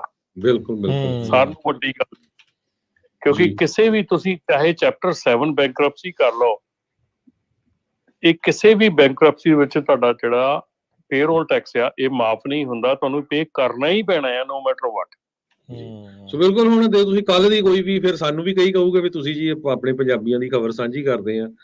ਕੁਛ ਵੀ ਤੁਸੀਂ ਗੂਗਲ ਤੇ ਸਰਚ ਕਰ ਲਓ, ਫਰਿਜ਼ਨੋ ਦੀ ਟਰੱਕਿੰਗ ਕੰਪਨੀ ਨੂੰ ਪੇਰੋਲ ਜਿਹੜਾ ਇਸ ਸਕੀਮ ਦੇ ਅੰਡਰ ਉਹਦੇ ਚ ਚਾਰਜ ਕੀਤਾ ਗਿਆ। ਸੋ ਹੁਣ ਸਾਰੇ ਹੀ ਆ ਆਲ ਓਵਰ ਮੇਜਰ ਜਿਹੜੀਆਂ ਏਜੰਸੀਜ਼ ਹੈਗੀਆਂ, ਮੇਜਰ ਜਿਹੜੀਆਂ ਨਿਊਜ਼ਪੇਪਰ ਹੈਗੇ, ਮੇਜਰ ਮੈਗਜ਼ੀਨਸ ਹੈਗੇ, ਸਾਰਿਆਂ ਨੇ ਕਵਰ ਕੀਤਾ। ਸੋ ਇਹਦੇ ਵਿੱਚ ਕੋਈ ਲੁਕਾਉਣ ਵਾਲੀ ਗੱਲ ਨਹੀਂ ਹੈਗੀ। ਆਪਾਂ ਤਾਂ ਦੇਖੋ, ਆਪਾਂ ਨੂੰ ਹਮੇਸ਼ਾ ਇਹ ਕਿਹਾ ਜਾਂਦਾ, ਆਪਾਂ ਨੂੰ ਹਮੇਸ਼ਾ ਇਹ ਲੇਬਲ ਲਾਇਆ ਜਾਂਦਾ ਕਿ ਅਸੀਂ ਲੋਕਾਂ ਨੂੰ ਡਰਾਉਣੇ ਆ, ਅਸੀਂ ਲੋਕਾਂ ਨੂੰ ਸਕੇਅਰ ਕਰਦੇ, ਪਰ ਅਸੀਂ ਸਕੇਅਰ ਨਹੀਂ ਕਰਦੇ, ਅਸੀਂ ਅਹੈਡ ਆਫ ਟਾਈਮ ਲੋਕਾਂ ਨੂੰ ਅਵੇਅਰ ਕਰਦੇ ਆ ਵੀ ਇਹ ਚੀਜ਼ਾਂ ਨਾ ਕਰੋ। ਠੀਕ ਹੈ ਨਾ। ਪਰ ਜੇ ਹੁਣ ਲੋਕੀ ਫਿਰ ਵੀ ਇਹ ਚੀਜ਼ਾਂ ਕਰਦੇ ਹੈਗੇ ਆ ਤੇ then this is what the consequences. ਹਾਂ, ਨਤੀਜੇ ਫਿਰ ਭੁਗਤਣ ਦੇ ਵੀ ਤਿਆਰ ਲੋਕ। ਕਈ ਵਾਰੀ ਬੰਦਾ ਨਾ ਜਿਹੜਾ ਦੂਸਰਾ ਹੁੰਦਾ ਕਹਿੰਦਾ ਯਾਰ ਉਹ ਦੇਖ ਉਹਨੇ ਇੱਦਾਂ ਕਰ ਲਿਆ, ਉਹਨੇ ਆਹ ਕਰ ਲਿਆ, ਉਹ ਇੱਦਾਂ ਕਰਤਾ, ਪਰ eventually law catches up to you. ਇਹ ਚੀਜ਼ ਇੱਥੇ ਹੈਗੀ ਹੈ, ਪਰ ਦੇਰੀ ਨਾ ਭਾਵੇਂ ਹੋਵੇ, ਹੋ ਜਾਂਦਾ ਭਾਈ। ਜਿਹੜੇ ਠੀਕ ਚੱਲਦੇ ਆ ਤੁਸੀਂ ਠੀਕ ਹੀ ਚੱਲੋ, ਇਹ ਨਾਲ ਦੇਖ ਕੇ ਤੁਸੀਂ ਆਪਣਾ ਝੁੱਗਾ ਚੌੜਨਾ ਕਰਾਉਣ ਜਿਹੜਾ ਉਹ ਬਹਿ ਜਿਓ। ਬੰਦੇ ਨੂੰ ਉਸ ਟਾਈਮ ਦੇ ਉੱਤੇ ਜ਼ਰੂਰ ਲੱਗਦਾ ਆ ਵੀ ਅਸੀਂ ਆਪਣਾ ਕੰਮ ਖਰਾਬ ਕਰਾਉਂਦੇ ਆ, ਆਪਣਾ ਰਿਕਾਰਡ ਖਰਾਬ ਕਰਾਉਂਦੇ ਆ, ਵੀ ਇੱਦਾਂ ਨਾ ਜਿਹੜਾ ਹੋਵੇ, ਪਰ ਨਹੀਂ, ਇੱਦਾਂ ਦੀ ਕੋਈ ਗੱਲ ਨਹੀਂ। ਨਾਲੇ ਭਾਈ ਸੁਖੀ ਰਹੋਗੇ, ਇੱਦਾਂ ਦੇ ਫਿਕਰ ਤਾਂ ਨਹੀਂ ਹੈ ਨਾ। ਹੁਣ ਜਿਹੜੇ ਕਰਦੇ ਉਹਨਾਂ ਨੂੰ ਸਾਰੀ ਰਾਤ ਇਹੀ ਸੋਚ ਹੋਣਾ ਵੀ ਕੱਲ ਨਾ ਰੇਟ ਪੈ ਜੇ, ਕੱਲ ਨਾ ਇਹ ਹੋ ਜੇ, ਉਹ ਇਹ ਚੀਜ਼ ਜਿਹੜੀ ਉਹ ਨਾ ਹੋ ਜੇ। ਸੋ ਤੁਸੀਂ ਠੀਕ ਚੱਲੋ, ਦੈਟਸ ਓਕੇ। ਮਿਹਨਤ ਦੀ ਕਮਾਈ ਹੈ, ਚਾਹੇ ਥੋੜੀ ਆ, ਪਰ ਉਹ ਵਧੀਆ ਆ। ਇਹ ਚੀਜ਼ ਇਹਦੇ ਵਿੱਚ ਕੋਈ ਦੋ ਰਾਵਾਂ ਨਹੀਂ। ਕੁਝ ਕਾਲਰ ਜੁੜੇ ਆ, ਆਪਾਂ ਉਹਨਾਂ ਦੇ ਨਾਲ ਗੱਲ ਕਰਦੇ। ਸਰੋਤਿਓ, ਤੁਸੀਂ ਵੀ ਕਾਲ ਕਰਕੇ ਆਪਣੇ ਵਿਚਾਰ ਸਾਂਝੇ ਕਰਨਾ ਚਾਹੁੰਦੇ ਹੋ, ਟਰੱਕਿੰਗ ਬਾਰੇ ਕੁਝ ਪੁੱਛਣਾ ਚਾਹੁੰਦੇ ਹੋ, ਤੇ ਨੰਬਰ ਹੈ 408-272-5200। ਹਰਦਿਆਲ ਜੀ, ਸਤਿ ਸ਼੍ਰੀ ਅਕਾਲ। ਸਤਿ ਸ਼੍ਰੀ ਅਕਾਲ ਭਾਈ, ਕਿੰਨਾ ਭਰਾ? ਸਤਿ ਸ਼੍ਰੀ ਅਕਾਲ ਜੀ। ਸਤਿ ਸ਼੍ਰੀ ਅਕਾਲ ਜੀ। ਸਤਿ ਸ਼੍ਰੀ ਅਕਾਲ। ਮੇਰਾ ਤਾਂ ਸਵਾਲ ਇਹ ਹੈ ਭਾਈ, ਜਿਹੜਾ ਆਪਣੇ ਟਰੱਕ ਹੈ, ਟਰਾਲਾ ਵੀ ਆਪਣਾ, ਸਭ ਕੁਝ ਆਪਣੀ, ਕੰਪਨੀ ਵੀ ਆਪਣੀ, ਉਹ ਤਾਂ ਕੋਈ ਚੱਕਰ ਨਹੀਂ, ਸਿੰਗਲ ਆਪ ਹੀ ਕਰਦਾ ਹਾਂ ਭਾਜੀ। ਜੇ ਤੁਸੀਂ ਆਪਣੀ ਕੰਪਨੀ ਰਨ ਕਰਦੇ ਹੈਗੇ ਆ, ਤੁਹਾਡੀ ਆਪਣੀ ਇੰਸ਼ੋਰੈਂਸ ਹੈਗੀ ਆ, ਤੁਹਾਡਾ ਆਪਣਾ ਸਾਰਾ ਕੁਝ ਹੈਗਾ, ਦੈਨ ਤੁਹਾਨੂੰ ਕੋਈ ਫਿਕਰ ਕਰਨ ਦੀ ਲੋੜ ਨਹੀਂ। ਮਲਟੀਪਲ ਬ੍ਰੋਕਰਸ ਨਾਲ ਕੰਮ ਕਰੋ, ਇੰਜੋਏ ਕਰੋ ਲਾਈਫ ਨੂੰ, ਜਸਟ ਰਿਲੈਕਸ। ਮੈਂ ਜਿੰਨੇ ਵੀ ਸੁਣਨ ਵਾਲੇ ਆ ਸਾਰਿਆਂ ਨੂੰ ਇਹ ਕਹਿਣਾ ਆ, ਜੇ ਤੁਹਾਡੀ ਆਪਣੀ ਕੰਪਨੀ ਆ, ਆਪਣਾ ਤੁਹਾਡਾ ਇੰਸ਼ੋਰੈਂਸ, ਆਪਣਾ ਸਾਰਾ ਕੁਝ ਹੈਗਾ, ਮਲਟੀਪਲ ਬ੍ਰੋਕਰਸ ਨਾਲ ਕੰਮ ਕਰਦੇ ਆ, ਤੁਹਾਨੂੰ ਚਿੰਤਾ ਕਰਨ ਦੀ ਲੋੜ ਨਹੀਂ ਹੈਗੀ। ਤੁਸੀਂ ਆਪਣੀ ਲਾਈਫ ਇੰਜੋਏ ਕਰੋ, ਆਪਣਾ ਕੰਮ ਕਰੋ, ਬਿਜ਼ਨਸ ਕਰੋ, ਦੈਟਸ ਇਟ ਜੀ। ਪਰ ਜੇ ਇੱਕ ਵੀ EMPLOYEE ਹੈਗਾ ਤਾਂ ਫੇਰ ਜ਼ਰੂਰ ਕਰਨਾ ਪੈਣਾ, ਰਾਈਟ? ਵਰਕਰਸ ਕੌਂਪ ਘੱਟੋ ਘੱਟ। ਹਾਂਜੀ, ਜਦੋਂ ਤੁਹਾਡਾ ਇੱਕ EMPLOYEE ਹੈਗਾ ਜਾਂ ਤੁਹਾਡਾ ਤੁਸੀਂ ਖੁਦ ਵੀ ਹੈਗੇ ਆ, ਜੇ ਤੁਸੀਂ ਖੁਦ ਵਾਸਤੇ ਵੀ EMPLOYEE ਹੈਗੇ ਆ, ਆਪਣੇ ਆਪ ਨੂੰ EMPLOYEE ਕਹਿੰਦੇ ਹੈਗੇ ਆ, ਤੁਸੀਂ ਕਾਰਪੋਰੇਸ਼ਨ ਬਣਾਈ ਹੈਗੀ ਆ, ਤੇ ਤੁਸੀਂ ਆਪਣੇ ਆਪ ਨੂੰ EMPLOYEE ਦੇ ਤੌਰ ਤੇ ਪੇਰੋਲ ਕਰਦੇ ਹੈਗੇ ਆ, ਤੁਸੀਂ ਦੋਨੋਂ ਪਾਸੇ ਕਰ ਸਕਦੇ, ਤੁਸੀਂ ਆਪਣਾ ਪੇਰੋਲ ਕਰਦੇ ਆ ਤੇ ਤੁਸੀਂ ਆਪਣੀ ਵਰਕਰਸ ਨਾਲ ਲੈ ਵੀ ਸਕਦੇ ਆ ਤੇ ਤੁਸੀਂ ਆਪਣੇ ਨੂੰ ਐਕਸਕਲੂਡ ਕਰ ਵੀ ਸਕਦੇ ਆ। ਪਰ ਜੇ ਤੁਸੀਂ ਇੱਕ ਵੀ ਸੈਕੰਡ ਡਰਾਈਵਰ ਵੀ ਰੱਖਿਆ ਹੈਗਾ, ਆਪਣਾ ਟੀਮ ਡਰਾਈਵਰ ਰੱਖਿਆ, ਤੇ ਉਹਦੀ ਤੁਸੀਂ ਵਰਕਰਸ ਕੰਮ ਜ਼ਰੂਰ ਲਾਓ, ਉਹਦੀ ਇੰਸ਼ੋਰੈਂਸ ਜ਼ਰੂਰ ਕਰਾਓ, ਕਿਉਂਕਿ ਉਹ ਜਿਹੜਾ ਹੈਗਾ ਉਹ ਤੁਹਾਡਾ EMPLOYEE ਹੈਗਾ ਜੀ। ਸੋ ਬਹੁਤ ਵਾਰ ਰਮਨ ਜੀ ਇਹ ਵੀ ਹੁੰਦਾ ਵੀ ਉਹ ਜੀ ਆਪਾਂ 20,000 ਦਾ ਪੇਰੋਲ ਸ਼ੋਅ ਕਰ ਦਿੰਦੇ ਆ, ਇਹਨਾਂ ਨੇ ਜੋ ਡਿਪਾਰਟਮੈਂਟ ਆਫ ਲੇਬਰ ਆ ਉਹਨਾਂ ਨੇ ਫਿਕਸ ਰੱਖਿਆ ਵੀ ਇੰਨੀ ਕੁ ਸੈਲਰੀ ਜਿਹੜਾ ਟਰੱਕ ਦਾ ਡਰਾਈਵਰ ਆ ਉਹਦੀ ਹੁੰਦੀ ਆ।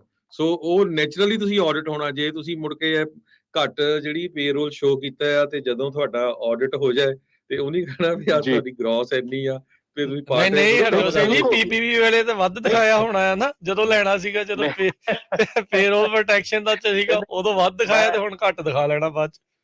ਮੈਂ ਉਹੀ ਗੱਲ ਕਹਿ ਰਿਹਾ ਕਿ ਜਿਹੜਾ PPP ਦੇ ਦਰਮਿਆਨ ਤੁਸੀਂ ਪੇਰੋਲ ਆਇਆ ਹੈਗਾ ਉਹਨੂੰ ਫੋਲੋ ਕਰੋ। ਤੇ ਦੂਜੀ ਗੱਲ ਆ, salary.com ਇੱਕ ਸਾਈਟ ਹੈਗੀ ਆ, ਤੁਸੀਂ salary.com ਤੇ ਜਾਓ, ਉੱਥੇ ਆਪਣੇ ਏਰੀਆ ਦੀ ਐਵਰੇਜ ਡਰਾਈਵਰ ਦੀ ਪੇ ਦੇਖੋ ਕਿੰਨੀ ਆ, ਉਹਦੇ ਅਕੋਰਡਿੰਗਲੀ ਤੁਸੀਂ ਆਪਣਾ ਟੈਕਸ ਭਰੋ। ਜੇ ਤੁਸੀਂ ਉਹਦੇ ਅਕੋਰਡਿੰਗਲੀ ਟੈਕਸ ਭਰਦੇ ਹੈਗੇ ਆ ਤਾਂ ਯੂ ਵਿਲ ਬੀ ਫਾਈਨ। ਜੇ ਤੁਸੀਂ ਹੁਣ ਕਹਿੰਦੇ ਆ ਵੀ ਡਰਾਈਵਰ ਦੀ ਤਨਖਾਹ ਤੁਹਾਡੇ ਏਰੀਆ 'ਚ ਹੈਗੀ ਆ 7,000, ਤੁਸੀਂ ਟੈਕਸ ਪੇ ਕਰਦੇ ਆ 1,500 ਦਾ, ਤੇ ਆਬਵੀਅਸਲੀ ਤੁਸੀਂ ਆਪਣੇ ਆਪ ਨੂੰ ਆਡਿਟ ਲਈ ਰੈਡੀ ਕਰ ਰਹੇ ਹੈਗੇ ਆ। ਤੇ ਆਡੀਟਰ ਹੁਣ ਰੱਖ ਬਹੁਤ ਰਹੇ ਆ, ਸੋ ਰੈਡੀ ਰਹੋ ਫਿਰ। ਕੇਹਰ ਜੀ ਸਤਿ ਸ਼੍ਰੀ ਅਕਾਲ। ਸਤਿ ਸ਼੍ਰੀ ਅਕਾਲ ਭਾਜੀ। ਸਤਿ ਸ਼੍ਰੀ ਅਕਾਲ ਜੀ। ਸਤਿ ਸ਼੍ਰੀ ਅਕਾਲ ਭਾਜੀ ਮੇਰਾ ਕੁਐਸਚਨ ਰਮਨ ਭਾਜੀ ਵਾਸਤੇ ਸੀ। ਤੇ ਰਮਨ ਭਾਜੀ ਮੈਂ ਨਾ ਆਲਮੋਸਟ ਈਅਰ ਹੋ ਗਿਆ ਮੇਰੀ ਕੰਪਨੀ ਨੂੰ ਚਲਾਉਂਦਿਆਂ, ਤੇ ਮੇਰੀ ਜਿੱਦਾਂ USA ਆਡਿਟ ਜਿਹੜੀ ਆਪਾਂ ਸੇਫਟੀ ਆਡਿਟ ਜਿਹਨੂੰ ਕਹਿੰਦੇ ਆ, ਉਹ ਨਹੀਂ ਮੇਰੀ ਹੋਈ। ਤੇ ਕਾਫੀ ਵਾਰ ਮੈਂ ਬ੍ਰੋਕਰ ਨਾਲ ਵੀ ਗੱਲ ਕਰਦਾ ਹੈਗਾ, ਤੇ ਉਹ ਹਮੇਸ਼ਾ ਹੀ ਇਹ ਕਹਿੰਦੇ ਤੁਹਾਡੀ ਇੰਸਪੈਕਸ਼ਨ ਨਹੀਂ ਹੋਈ ਹੈਗੀ, ਤੁਹਾਡੀ ਇੰਸਪੈਕਸ਼ਨ ਨਹੀਂ ਹੋਈ। ਤਾਂ ਉਹਦਾ ਮੈਨੂੰ ਚਾਹੀਦਾ ਸੀ, ਉਹ ਆਪਾਂ ਕਿੱਦਾਂ ਕਰਾ ਸਕਦੇ ਹਾਂ ਭਾਜੀ, ਤੇ ਕੋਈ ਉਹਦਾ ਕੋਈ ਹੱਲ ਹੋ ਸਕੇ? ਉਹਦਾ ਡੈਫੀਨੇਟਲੀ ਇੱਕ ਚੀਜ਼ ਹੈਗੀ ਕਿ ਉਹਦਾ ਕੋਈ ਸਪੈਸੀਫਿਕ ਹੱਲ ਨਹੀਂ ਹੈਗਾ। ਮੈਂ ਜੇ ਕਹਾਂ ਇਸ ਟਾਈਮ ਮੈਂ ਹੈਗਾ ਕਿ ਇੰਡੀਆ ਦੇ ਵਿੱਚ ਹੈਗਾ ਆ, ਤੁਸੀਂ ਆਪਣੇ ਰਾਜਕਿਰਨ ਹੋਣਾ ਕੋਲੋਂ ਜਾਂ ਮੇਰੇ WhatsApp ਤੇ ਕਰ ਸਕਦੇ, ਮੈਂ ਤੁਹਾਨੂੰ ਪਰਸਨਲੀ ਉਹ 'ਚ ਗਾਈਡ ਕਰ ਸਕਦਾ। ਪਰ ਉਹਦਾ ਇਸ ਵੇਲੇ ਕੋਈ ਹੱਲ ਨਹੀਂ ਹੈਗਾ ਕਿ ਜਿੰਨੀ ਦੇਰ ਤੱਕ ਤੁਹਾਡੀ ਸਪੈਸੀਫਿਕ ਇਨਸਪੈਕਸ਼ਨ ਨਹੀਂ ਆਉਂਦੀ। ਪਰ ਤੁਹਾਡਾ ਜਿਹੜਾ ਮੇਲਿੰਗ ਐਡਰੈਸ ਹੈਗਾ, ਮੇਕ ਸ਼ੋਰ ਕਿ ਤੁਹਾਡਾ ਮੇਲਿੰਗ ਐਡਰੈਸ ਠੀਕ ਹੋਵੇ, ਤੁਹਾਡਾ ਸਾਰਾ ਕੁਝ ਠੀਕ ਹੋਵੇ, ਤਾਂ ਕਿ ਤੁਹਾਨੂੰ ਜਿਹੜੀ ਸਾਰੀ ਇਨਫੋਰਮੇਸ਼ਨ ਉਹ ਡਾਇਰੈਕਟਲੀ ਤੁਹਾਨੂੰ ਆਉਂਦੀ ਹੋਵੇ। ਕਿਉਂਕਿ ਕਈ ਵਾਰੀ ਤੁਹਾਡਾ ਮੇਲਿੰਗ ਐਡਰੈਸ ਡਿਫਰੈਂਟ ਹੋ ਜਾਂਦਾ, ਤੁਹਾਨੂੰ ਇਨਸਪੈਕਸ਼ਨ ਆਉਂਦੀ ਆ ਲੇਕਿਨ ਤੁਹਾਡੇ ਤੱਕ ਪਹੁੰਚਦੀ ਨਹੀਂ। ਸੋ ਉਹ ਮੇਕ ਸ਼ੋਰ ਕਰਿਓ ਕਿ ਤੁਹਾਡਾ ਉਹ ਸਾਰਾ ਕੁਝ ਠੀਕ ਹੋਵੇ। ਹਾਂਜੀ, ਉਹ ਬਾਕੀ ਸਾਰਾ ਕੁਝ ਚੈੱਕ ਕੀਤਾ, ਉਹ ਸਾਰਾ ਸੇਮ ਹੈਗਾ। ਬਾਕੀ ਸਾਰੀਆਂ ਸਟੇਟ ਵੱਲੋਂ ਚਿੱਠੀਆਂ ਆ ਰਹੀਆਂ ਜਾਂ ਕੋਈ ਤੁਸੀਂ ਭਾਈ ਜਿੰਨੀਆਂ ਵੀ ਚਿੱਠੀਆਂ ਆਈਆਂ ਨਾ ਸਾਰੀਆਂ WhatsApp ਤੇ ਭੇਜ ਦਿਓ, ਬਾਅਦ ਸਾਤੋਂ ਨੰਬਰ ਲੈ ਲਿਓ ਰਮਨ ਭਾਜੀ ਦਾ। ਠੀਕ ਹੈ, ਠੀਕ ਹੈ ਵੀਰ ਜੀ, thank you. Okay, thank you, ਮਿਹਰਬਾਨੀ ਜੀ, ਥੈਂਕ ਯੂ, ਸਤਿ ਸ਼੍ਰੀ ਅਕਾਲ ਜੀ। ਤੇ ਆਪਣੇ ਅਗਲੇ ਸੋ ਇਹ ਵੀ ਆਪਾਂ ਰਾਜਕਰਮਵੀਰ ਸਿੰਘ ਜੀ ਸਰੋਤਿਆਂ ਨੂੰ ਦੱਸਦੇ ਜਾਈਏ, ਸਾਡਾ ਕੋਈ ਇਹ ਮਕਸਦ ਨਹੀਂ ਹੈਗਾ ਸ਼ੋਅ ਕਰਨ ਦਾ ਵੀ ਆਪਾਂ ਕੋਈ ਨੈਗੇਟਿਵ ਖਬਰ ਲਿਆਈਏ, ਜਾਂ ਸਾਡਾ ਮਕਸਦ ਇਹ ਆ ਵੀ ਆਪਣੀ ਕਮਿਊਨਿਟੀ 'ਚ ਬਹੁਤ ਸਾਰੇ ਟਰੱਕਿੰਗ ਬਿਜ਼ਨਸ ਬਹੁਤ ਸਾਰੇ, ਕਿ ਹੁਣ ਬਹੁਤ ਵੱਡੀ ਗਿਣਤੀ ਦੇ ਵਿੱਚ, ਤੇ ਆਪਾਂ ਜੋ ਗੱਲਾਂ ਕਰ ਰਹੇ ਆ ਕਿਸੇ ਦਾ ਫਾਇਦਾ ਹੋਵੇ ਤਾਂ ਕੱਲ ਨੂੰ ਉਸ ਦਾ ਕੋਈ ਨੁਕਸਾਨ ਨਾ ਹੋਵੇ, ਤਾਂ ਪਹਿਲੇ ਤੁਸੀਂ ਜਿਹੜਾ ਆ ਉਸ ਹਿਸਾਬ ਨਾਲ ਤਿਆਰ ਰਹੋ। ਇਹ ਔਰ ਬਿਨਾਂ ਕਿਸੇ ਕੋਈ ਇਹ ਕੋਈ ਐਡਵਰਟਾਈਜ਼ਮੈਂਟ ਵਾਲਾ ਸ਼ੋਅ ਨਹੀਂ ਹੈ, ਇਹ ਇਨਫੋਰਮੇਟਿਵ ਸ਼ੋਅ ਆ, ਜਿਹਦੇ 'ਚ ਆਪਾਂ ਵੀ ਸਿੱਖ ਰਹੇ ਆ, ਤੁਸੀਂ ਵੀ ਸਿੱਖ ਰਹੇ ਆ। ਬਿਲਕੁਲ ਜੀ। ਆਪਣੇ ਅਗਲੇ ਬਿਲਕੁਲ ਰਾਜਕਰਨ ਜੀ। ਨਾਲੇ ਹੋਰ ਵੀ ਮੈਂ ਪਹਿਲਾਂ ਦੱਸਦਾ ਕਿ ਮੈਂ ਇਸ ਵੇਲੇ ਇੰਡੀਆ ਦੇ ਵਿੱਚ ਹੈਗਾ ਆ। ਸੋ ਆਹ ਪ੍ਰੋਗਰਾਮ ਜਿਹੜਾ ਆਪਾਂ ਕਰ ਰਹੇ ਹੈਗੇ, ਮੈਂ ਇੰਡੀਆ 'ਚੋਂ ਕਰ ਰਿਹਾ ਹੈਗਾ। ਤੇ ਤੁਸੀਂ ਜੇ ਕੋਈ ਵੀ ਤੁਹਾਡਾ ਕੁਐਸਚਨ ਹੈਗਾ, ਮੈਨੂੰ WhatsApp ਤੇ ਤੁਸੀਂ ਮੈਸੇਜ ਕਰ ਸਕਦੇ ਆ, ਕਾਲ ਕਰ ਸਕਦੇ ਆ। ਮੈਂ ਤੁਹਾਡੀ ਕਾਲ ਹੋਪਫੁਲੀ ਮੈਂ ਰਾਤ ਨੂੰ ਹੁੰਦਾ ਆ, ਸੋ ਆਨਸਰ ਨਾ ਕਰ ਸਕਾਂ, ਪਰ ਮੈਸੇਜ ਜ਼ਰੂਰ ਕਰ ਦਿਓ। ਜਦ ਤੱਕ ਕੋਈ ਵੀ ਇਨਫੋਰਮੇਸ਼ਨ ਚਾਹੀਦੀ ਹੈ ਮੈਨੂੰ ਮੈਸੇਜ ਜ਼ਰੂਰ ਕਰ ਦਿਓ ਜੀ। ਬਿਲਕੁਲ। ਤੇ ਸਨੀ ਭਾਜੀ ਲਿਖਦੇ ਆ ਫੇਸਬੁੱਕ ਤੇ, ਕਹਿੰਦੇ ਇੰਨੇ ਸਾਲਾਂ ਤੋਂ ਹੇਰਾ ਫੇਰੀ ਦੇ ਰੈਕਡ ਬਣਾਈ ਜਾਂਦੇ ਨੇ, ਤੇ ਹੁਣ ਜਦੋਂ ਲੀਗਲ ਕੰਮ ਕੀਤਾ ਤਾਂ ਫਿਰ ਰੈਕਡ ਖਰਾਬ ਕਰਨਾ ਆ। ਸੋ ਜ਼ਰੂਰੀ ਨਹੀਂ। ਹਾਂਜੀ ਬਿਲਕੁਲ, ਸਨੀ ਭਾਜੀ ਵੀ ਠੀਕ ਆ, ਬਹੁਤ ਲੋਕ ਸਹੀ ਵੀ ਕੰਮ ਕਰਦੇ ਹੈਗੇ ਆ। ਪ੍ਰੋਬਲਮ ਤਾਂ ਉਹੀ ਆ ਨਾ, ਜਿੱਦਾਂ ਆਪਾਂ ਸਾਰੇ 70-75 ਦੀ ਸਪੀਡ ਤੇ ਜਾਂਦੇ, ਜਿਹੜਾ ਫੜ ਹੋ ਗਿਆ ਬਸ ਫਿਰ ਉਹ ਚੋਰ ਆ। ਸੋ ਇਸ ਕਰਕੇ ਇਹ ਆ ਵੀ ਹੁਣ ਜੇ ਇੰਨੀ ਮਿਹਨਤ ਨਾਲ ਆਪਾਂ ਬਿਜ਼ਨਸ ਬਣਾਉਣੇ ਹੈਗੇ ਆ, ਜੇ ਉਹ ਲੀਗਲੀ ਚੱਲੀਏ, ਥੋੜਾ ਠੀਕ ਚੱਲੀਏ, ਤਾਂ ਫਿਰ ਪ੍ਰੋਬਲਮ ਨਹੀਂ ਪੈਂਦੀ ਹੈਗੀ। ਜੀ ਜੀ। ਆਪਣੇ ਅਗਲੇ ਕਾਲਰ ਨੇ ਸੁਲੱਖਣ ਜੀ, ਸਤਿ ਸ਼੍ਰੀ ਅਕਾਲ।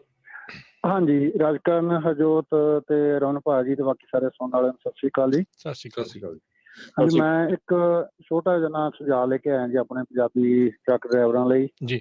ਉਹ ਕਾਰਨ ਕੀ ਹੈ ਕਿ ਮੈਂ ਜਿੱਥੇ ਕੰਮ ਕਰਦਾ ਇੱਥੇ ਮੇਰੇ ਖਿਆਲ ਦੇ ਵਿੱਚ ਆਪਦੇ ਅਮਰੀਕਾ ਦੇ ਸ਼ੁਰੂ ਦੇ ਟਾਈਮ ਦੇ ਵਿੱਚ ਰਮਨ ਭਾਜੀ ਹੋਰੇ ਵੀ ਇੱਥੋਂ ਲੋਡ ਚੱਕਦੇ ਰਹੇ ਜੀ।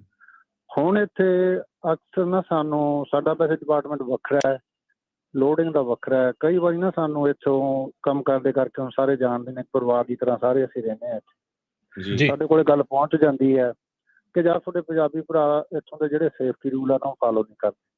ਜੀ ਕਿਉਂਕਿ ਕੋਈ ਛੋਟੀ ਕੰਪਨੀ ਆ ਕੋਈ ਵੱਡੀ ਕੰਪਨੀ ਆ, ਹਰੇਕ ਦੇ ਆਪੋ ਆਪਣੇ ਮੋਸਟਲੀ ਸੇਫਟੀ ਰੂਲ ਹੁੰਦੇ ਨੇ, ਹੈ ਨਾ। ਜੀ ਸਟੀਲ ਟੂ ਬੂਟ ਪਾਉਣੇ ਜਾਂ ਰੈਗੂਲਰ ਬੂਟ ਪਾਉਣੇ ਜਾਂ ਆਪਣੀਆਂ ਸੇਫਟੀ ਵੈਸਟ ਪਾਉਣੀ, ਗਲਵ ਰੱਖਣੇ ਜਾਂ ਹਾਰਡ ਹੈਟ ਯੂਜ਼ ਕਰਨਾ। ਜੀ ਸੋ ਕਈ ਵਾਰੀ ਨਾ ਇੱਥੇ ਕੀ ਹੁੰਦਾ, ਸਾਨੂੰ ਇਸ ਤਰ੍ਹਾਂ ਦੀ ਮੈਨੂੰ ਜਾਣ ਦੀ ਵੀ ਉਹਦੇ ਵਿੱਚ ਨਾ ਇਨਵੋਲਵ ਹੁੰਦੇ ਹੋਏ ਵੀ ਸਾਨੂੰ ਇੱਥੇ ਫੇਸ ਕਰਨਾ ਪੈਂਦਾ ਹੈ ਜਦੋਂ ਸਾਡੇ ਭਰਾ ਇੱਥੇ ਆ ਕੇ ਇਸ ਤਰ੍ਹਾਂ ਦੀ ਨਾ ਬਹਿਸ ਕਰਦੇ ਨੇ, ਆਰਗੂ ਕਰਦੇ ਨੇ ਲੋਡ ਲੈਣ ਵੇਲੇ। ਸੋ ਇਹ ਚੰਗਾ ਨਹੀਂ ਲੱਗਦਾ।